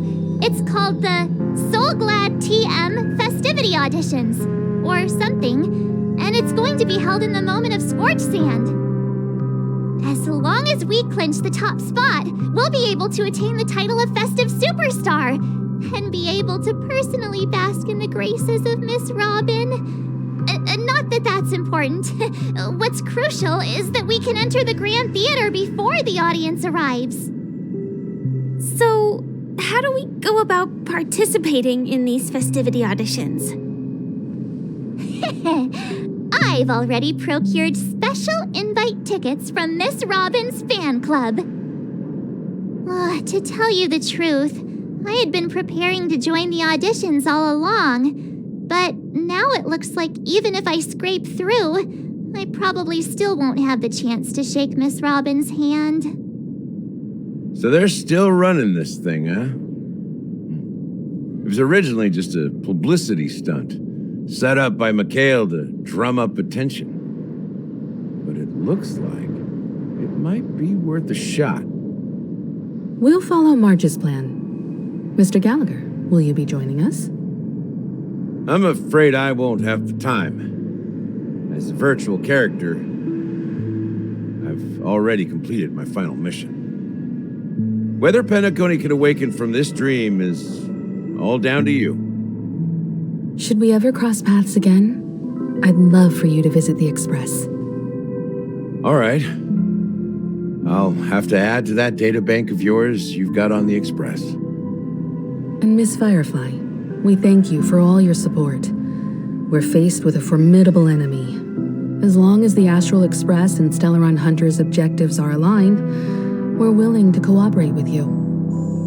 We've already come this far together. I'd like to join you for the rest of your journey on Penacony.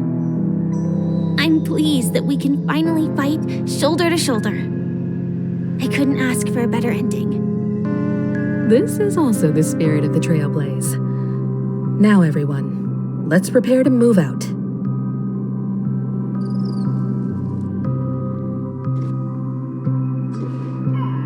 Ladies and gentlemen, welcome to Scorch Sand Hall. This is where challengers thrive and dream chasers shine, all under the watchful eye of the entire universe.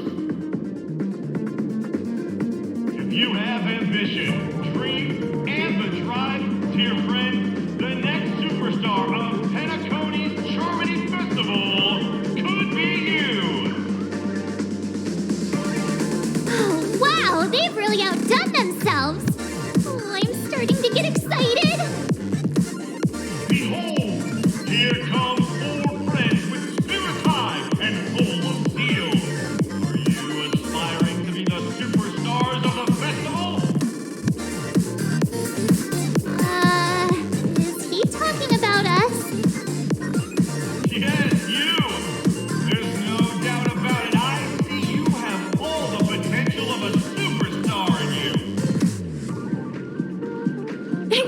me, you four. What are you hoping to get out of all this?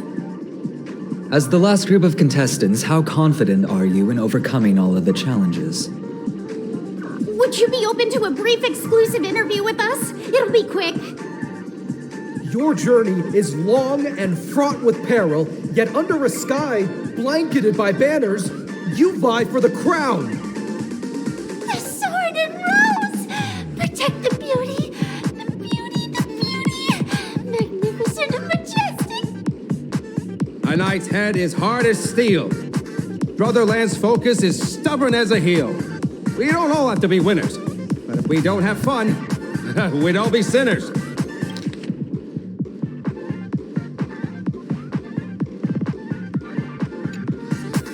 People are pouring in. Kinda feels like all sorts of baddies are showing up. Let's get in there quickly and enter the competition. Ladies and gentlemen, please make way. Make way. Coming towards us now is one of Penacony's top 10 wealthiest tycoons and the soul-glad business empire's founder, Mr. Dean. Allow me to introduce myself. I'm the director of Soulglad's factory, Ideen Lena. My four friends, introduce yourselves to the audience across the cosmos. Hello, everybody. I'm Himiko, a nameless from the Astral Express, and these are my companions. Don't you guys need to hide your identities? Can't hide it anyways. Penacony is plastered with our posters. And because the Astral Express is so well known, the family won't dare to make any rash moves.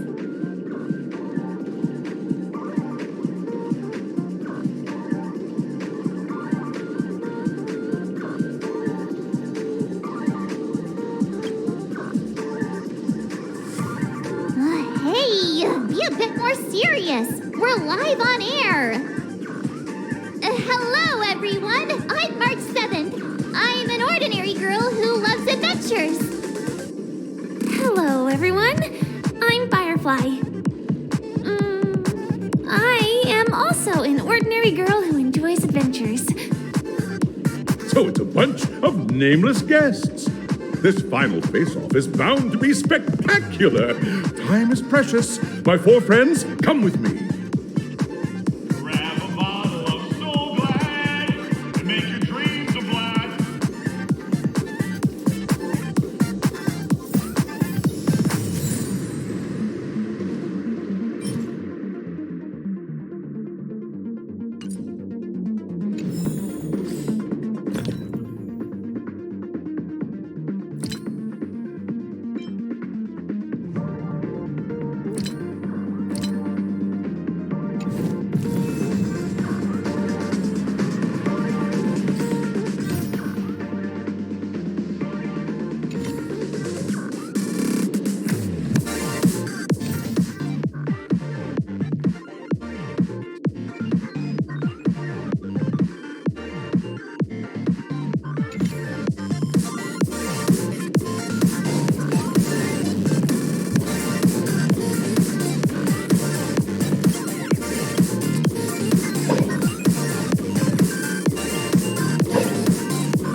I'll be right behind you with all the support you need, Dan Heng.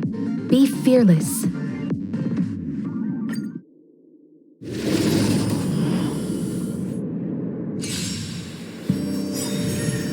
Stay calm. Let's play, bro. Feeling spiffy? Let's play. Can you find the answer? Heaven surge. Rise! Awaken dormant scales. World cleansing dragon.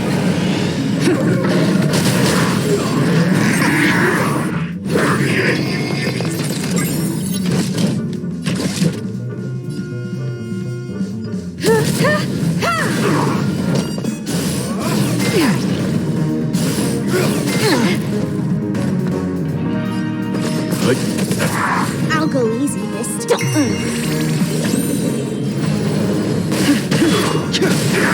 You won't get away. I have something for you. Stand down. Let's play for a while. Feeling spiffy?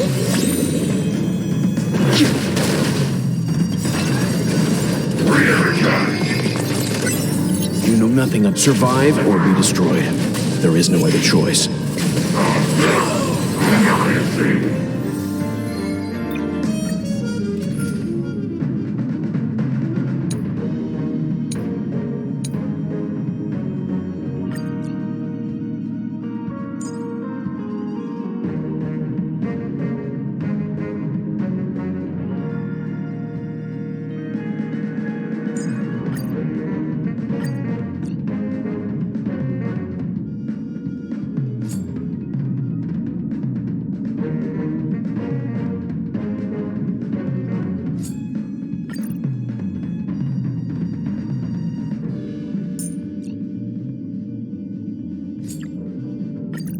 Keep to yourself, gambler, and spare me the false display of concern.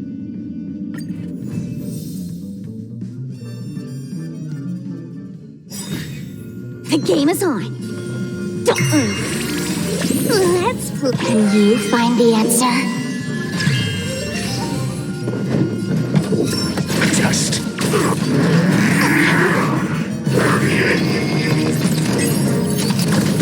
Commencing support.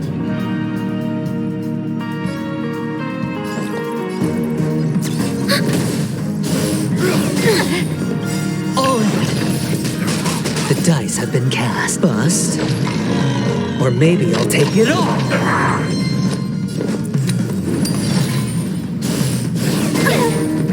Watch your head. I'll go easy this time. Feeling spiffy?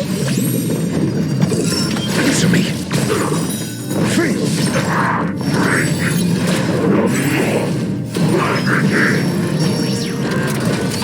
Ouch, ouch, ouch. All in. Enemy targets detected.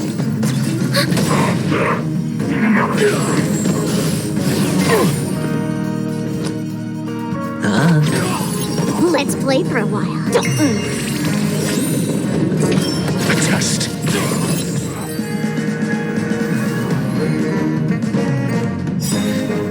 The game is on. Enemy data secure. Net markers activated. Time for a good old counterattack. Feeling spiffy? Your answers? Answer me. 0 points.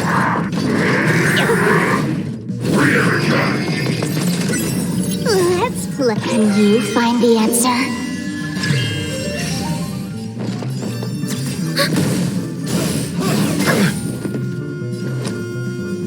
Spend freely. The dice have been cast. Bust. Or maybe I'll take it all. Watch your head. Ouch, ouch, ouch. Just. Feel. Commencing support.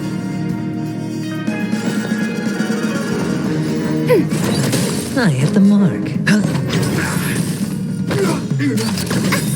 Let's play for a while. Feeling spiffy? I'm asking questions. Enemy target ready for another.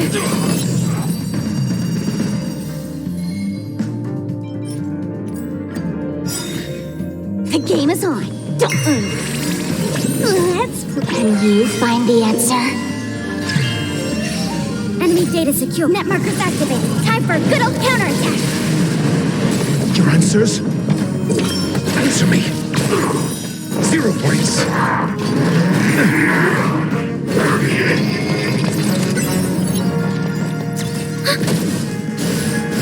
Like that, huh? It's on me.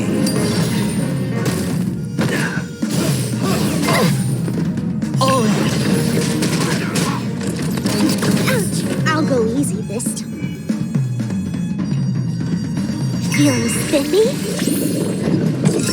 Test. Failed.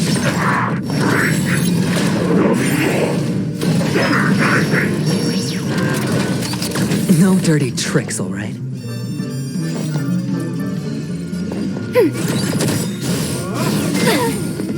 Watch your head.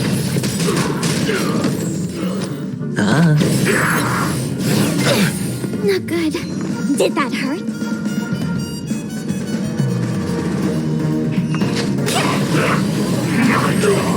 I'm asking questions. Answer me.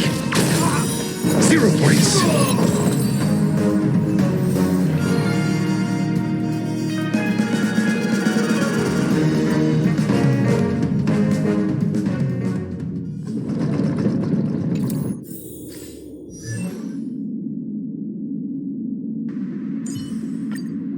Only consistent practice can ensure optimum performance.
This place is buzzing.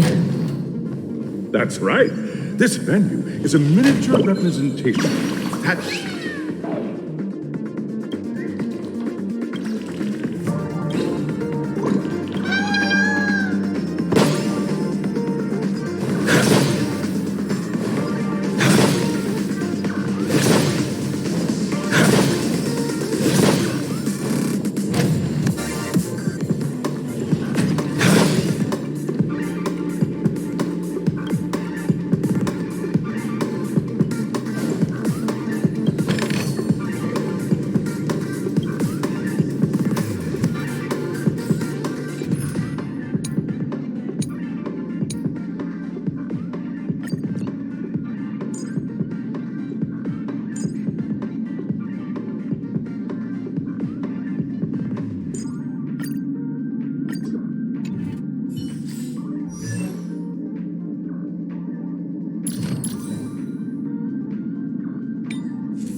Nameless, your arrival reminds me of the grand occasion when Penacony was first established.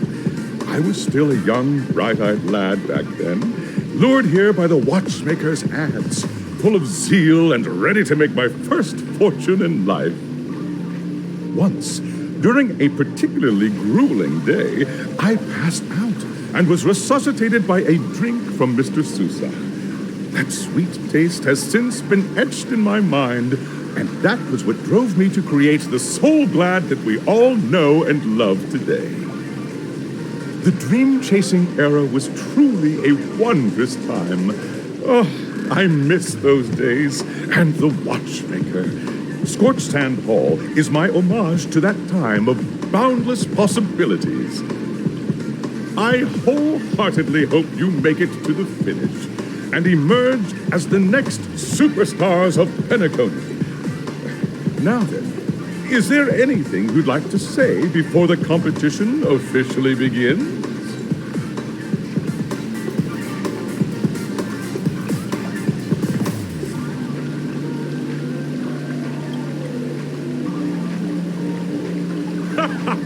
There's that, the ever-vigilant, trailblazing spirit we all know. Hey, you should really fix that defeatist mentality of yours. Miss March, how about you? Hello, everyone! Next up, get ready for the Mega March 7th Adventure, where I'm going to break the speedrun world record! Trailblazing into the uncharted and challenging the limits. That's Miss March 7th for you. How about Miss Firefly? I hope that by the end of this journey, everyone will have achieved the outcome that they hoped for. Ah, a wonderful wish! Miss Himiko, what are you expecting from your team? Safety first, everyone. Simple words, but full of warmth. Waiting for you are 3 stages, each connected to that era. The first 2 stages offer 2 distinct paths to choose from, with unique challenges on each route. And in the last stage, you will face off against a champion who has defended the title to this very day. A beloved contender whose noble virtues are unrivaled. Those are the rules. Simple. Everyone clear? Now, I hereby announce that the 33rd Scorched Sand Festival of the 20th season, sponsored by Soul Glad Enterprises, has started.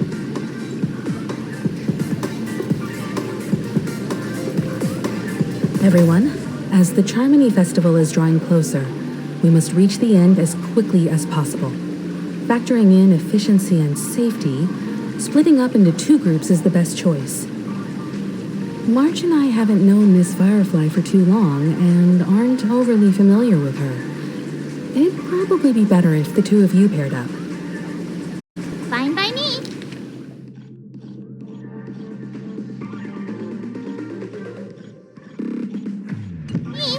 Let's do it. All right. I don't have a problem with that.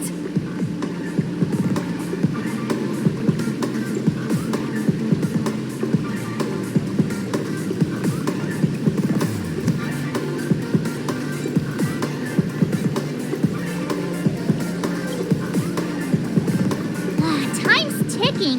Just listen to the grown-ups. We'll split into the assigned groups then. Let's not waste time.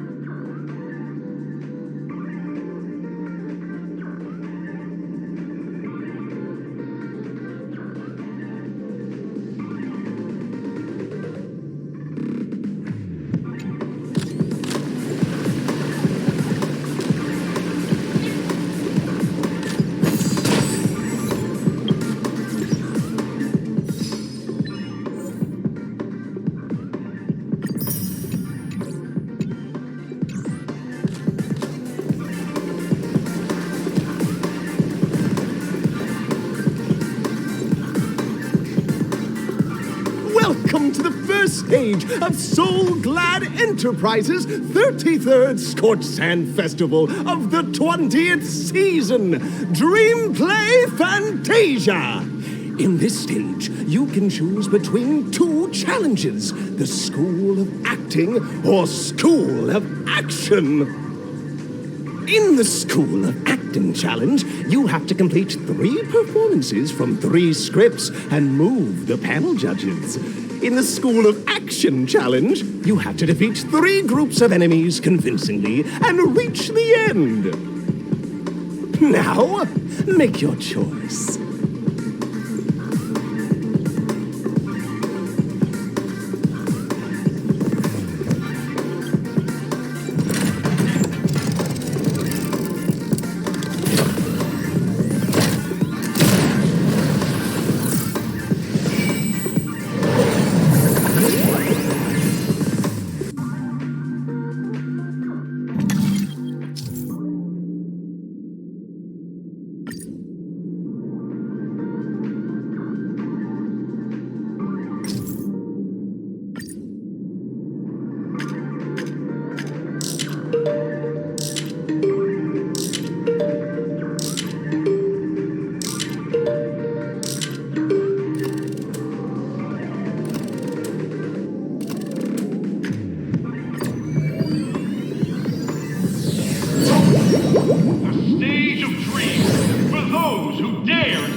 Allow me to introduce the rules of this challenge to you.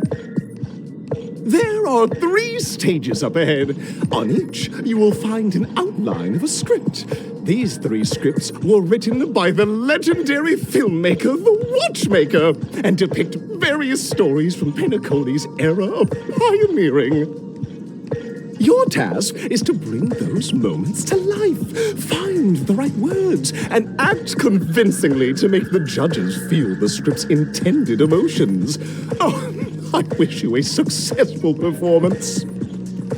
Also, a bit of trivia. The record score for this stage is held by a participant with fiery red hair. His exceptional performance brought even the strictest judge to tears.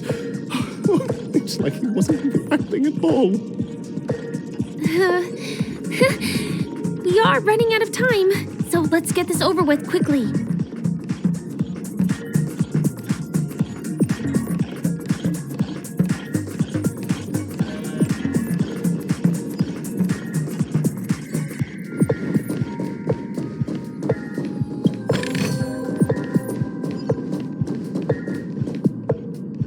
Watch this. Let the show begin.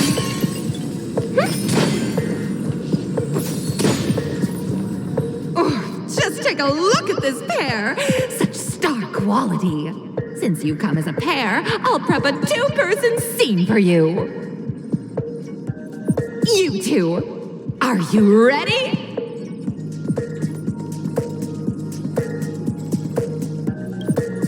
Envision that you both, driven by the spirit of exploration, are arriving at the land of dreams that is Penacony for the first time. But instead of lush lands, you find yourselves amidst swirling sands and desolation, far from the paradise the Watchmaker described. You're driving an old clunker through the wilderness of the dreamscape, braving the cold wind, choking on the dust, and suddenly, a fierce memory zone meme blocks your path. Now, Miss Greyhair, what line would you deliver to express your disappointment in Penacony?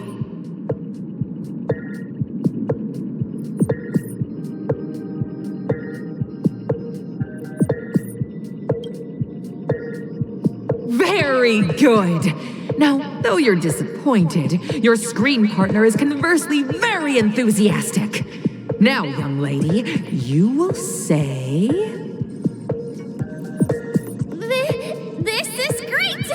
I love living on the wild side! Very good, very intense! And then we cut to the story's next scene. You find a job mending the rails, but the days are long and your endurance can't keep up, and you finally collapse in the endless expanse of desert. Suddenly, sweet rain falls from the sky, wetting your lips and rousing your spirits. Now, Miss Greyhair, what line will best express your surprise at this moment?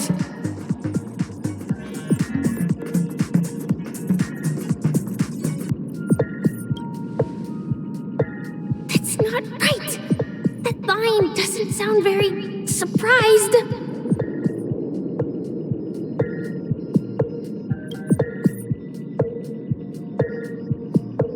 But at this moment, your partner yet gazes into the sky, both her eyes closed. The raindrops fall, blurring her vision, and she tragically says, Perhaps we were never meant to succeed. Right? Fantastic! Both of you have an incredibly solid foundation in dialogue delivery. However, lines aren't everything in a performance. Please continue this story on the second stage. Up next, you'll be challenged with a body language test. I hope these tests won't take too long.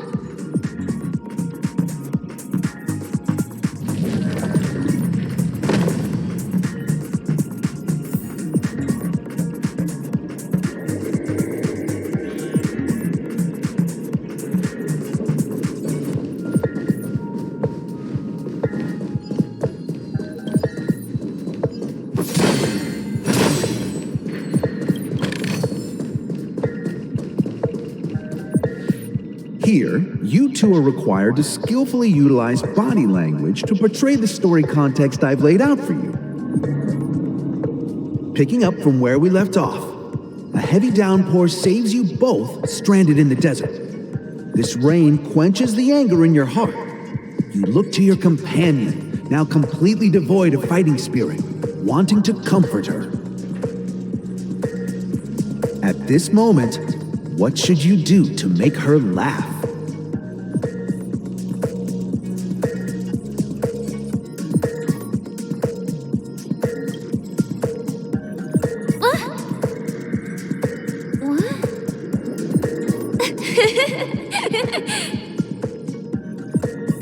Right answer!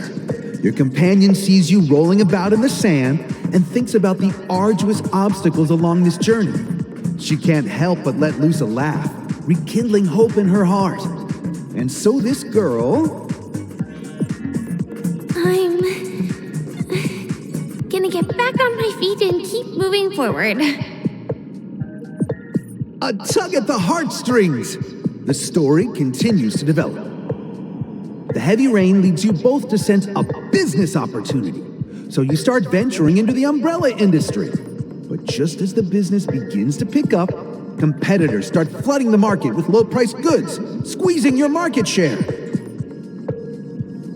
You have no choice. The goods you stockpiled at high prices have to be sold at a loss. This is a pretty self-destructive move, which drives your business to the brink of bankruptcy. At this moment, what would you, who refuses to admit defeat, decide to do?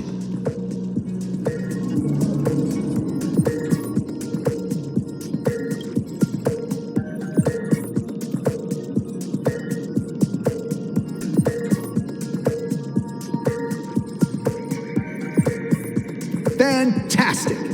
But it's a pity your friend does not agree. Seeing that you're up to your eyeballs in debt, she sees nothing but despair in her future. And then...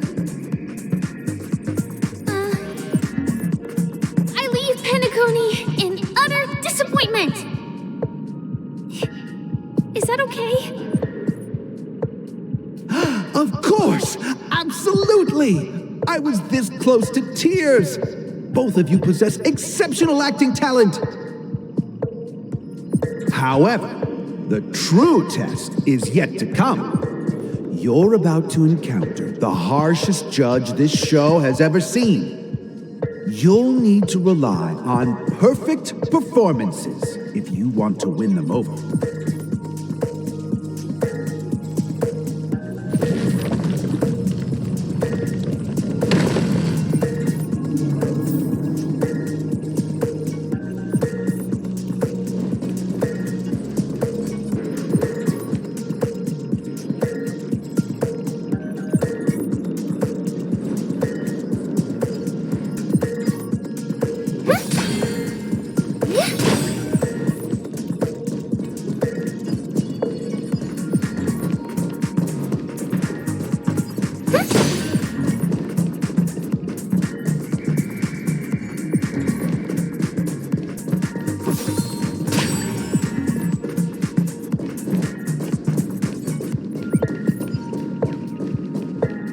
Welcome to the final stage.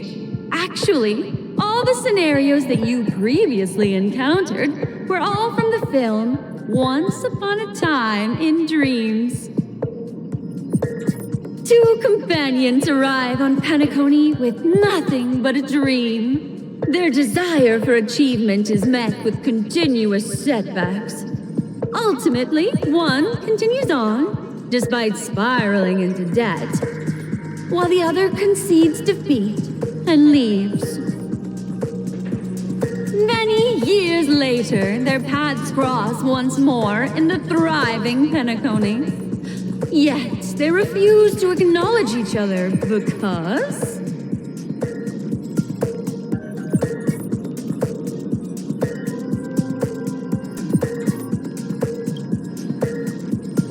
Against the backdrop of a revitalized Penacony, the joy of reunion mixes with the sorrow of past separation, the awkwardness of being strangers, and the shyness of a long-awaited encounter, all converging at this very moment. Give it a shot. Try and convey this bittersweet scene to me. Bring it to life with precise and emotive acting. Is this ever going to end? I know! Why don't you try that clockwork thing you used before?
Your performance is...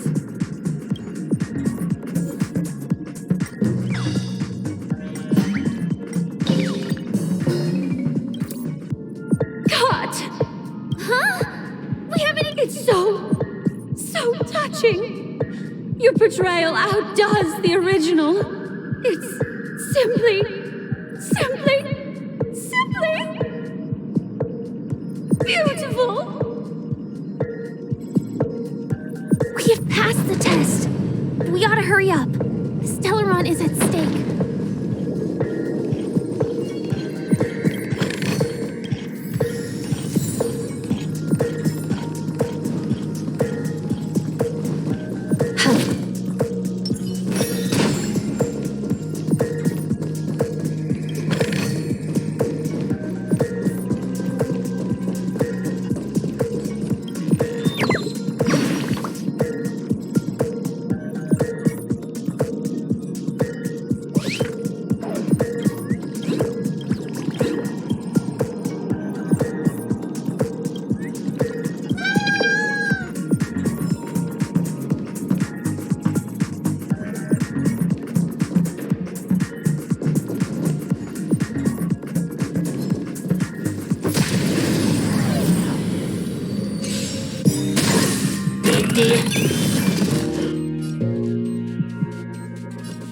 I shall be the judge.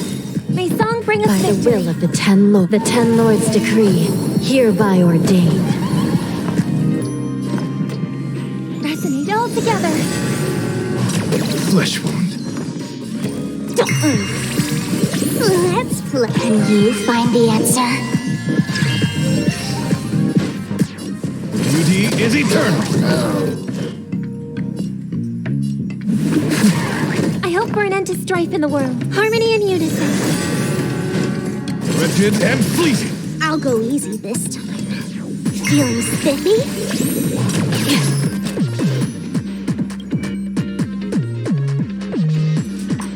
Recount. My oath is beauty is eternal.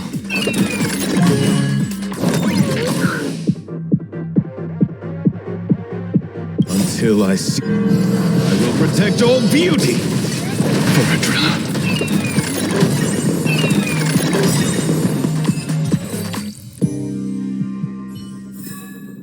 May you find...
Not bad.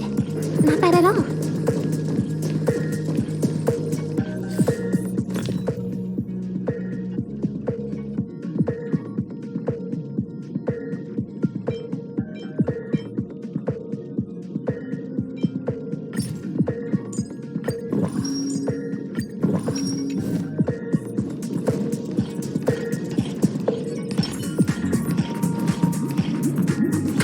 Congrats to both of you for clearing this. Look at the time!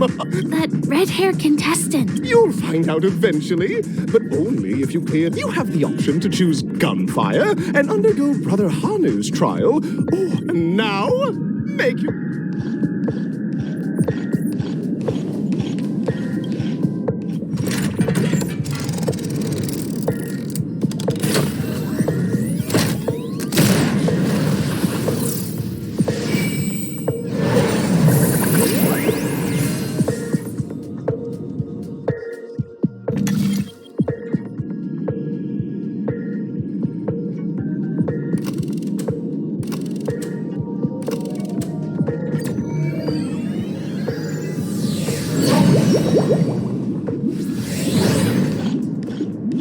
Friends, welcome to the wonderful world created by the Watchmaker.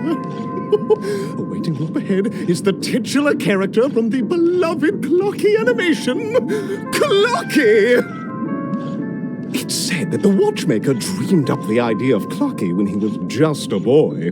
Back then, he was merely an apprentice in a clock shop, and one night, he dreamt that all the broken clocks started sprouting arms and legs.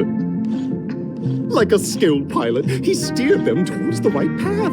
As a classic figure who grew up with many, Clocky truly shaped a generation, solidifying the Watchmaker's pivotal role in popular culture. Contestants, may you have a wonderful time with Clocky. The trial of time. I hope it won't waste too much of our time.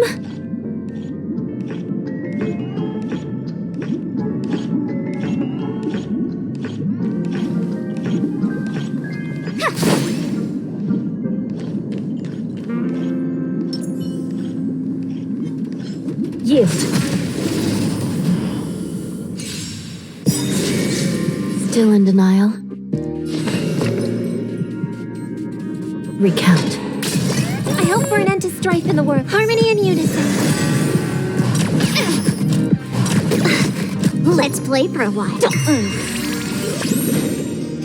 By the will of the Ten Lords' decree, hereby ordained. Let's play. Can you find the answer?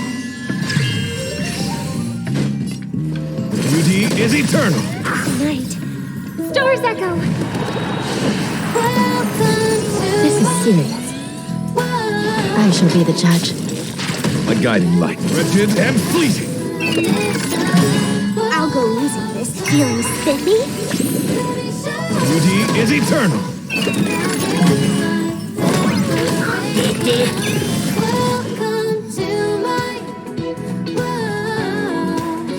Recount. Wretched and fleeting. I will protect all beauty.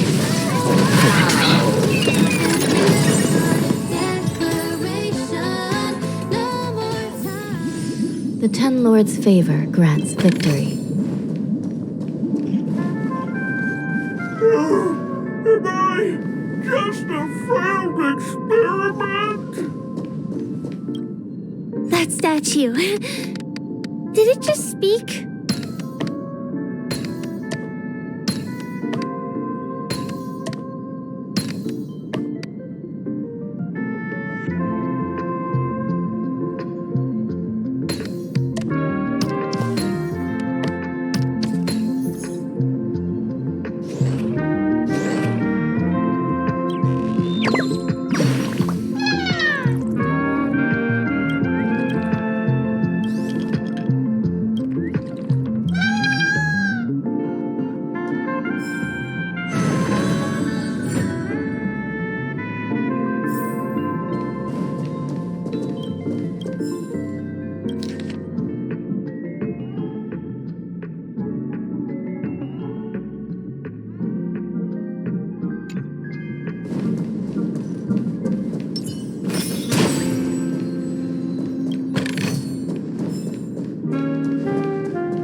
just a failed experiment? I'm just an expendable failure of a clock, aren't I?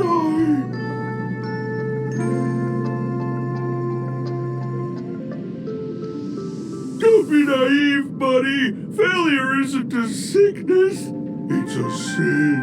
And sins can't be cured. You guys are just like the other challengers. You want to enter my inner self? Then please be my guest. But you won't find anything worthwhile. I'm just a failed piece.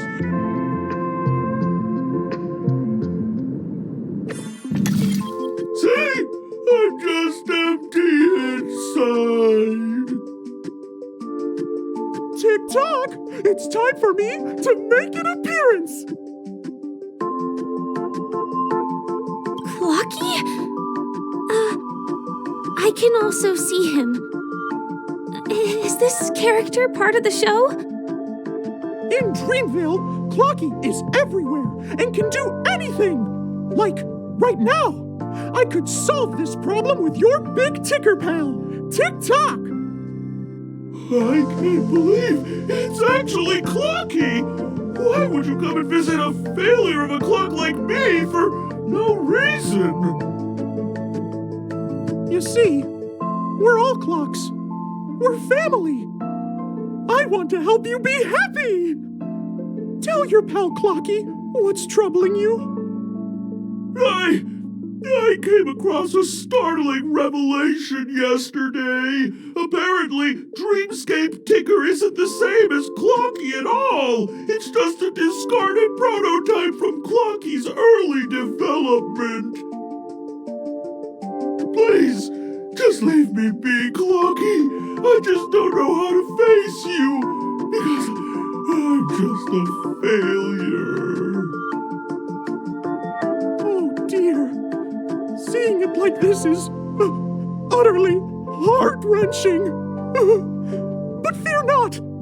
We're here to help it rediscover the missing parts of its inner self and guide it out of despair.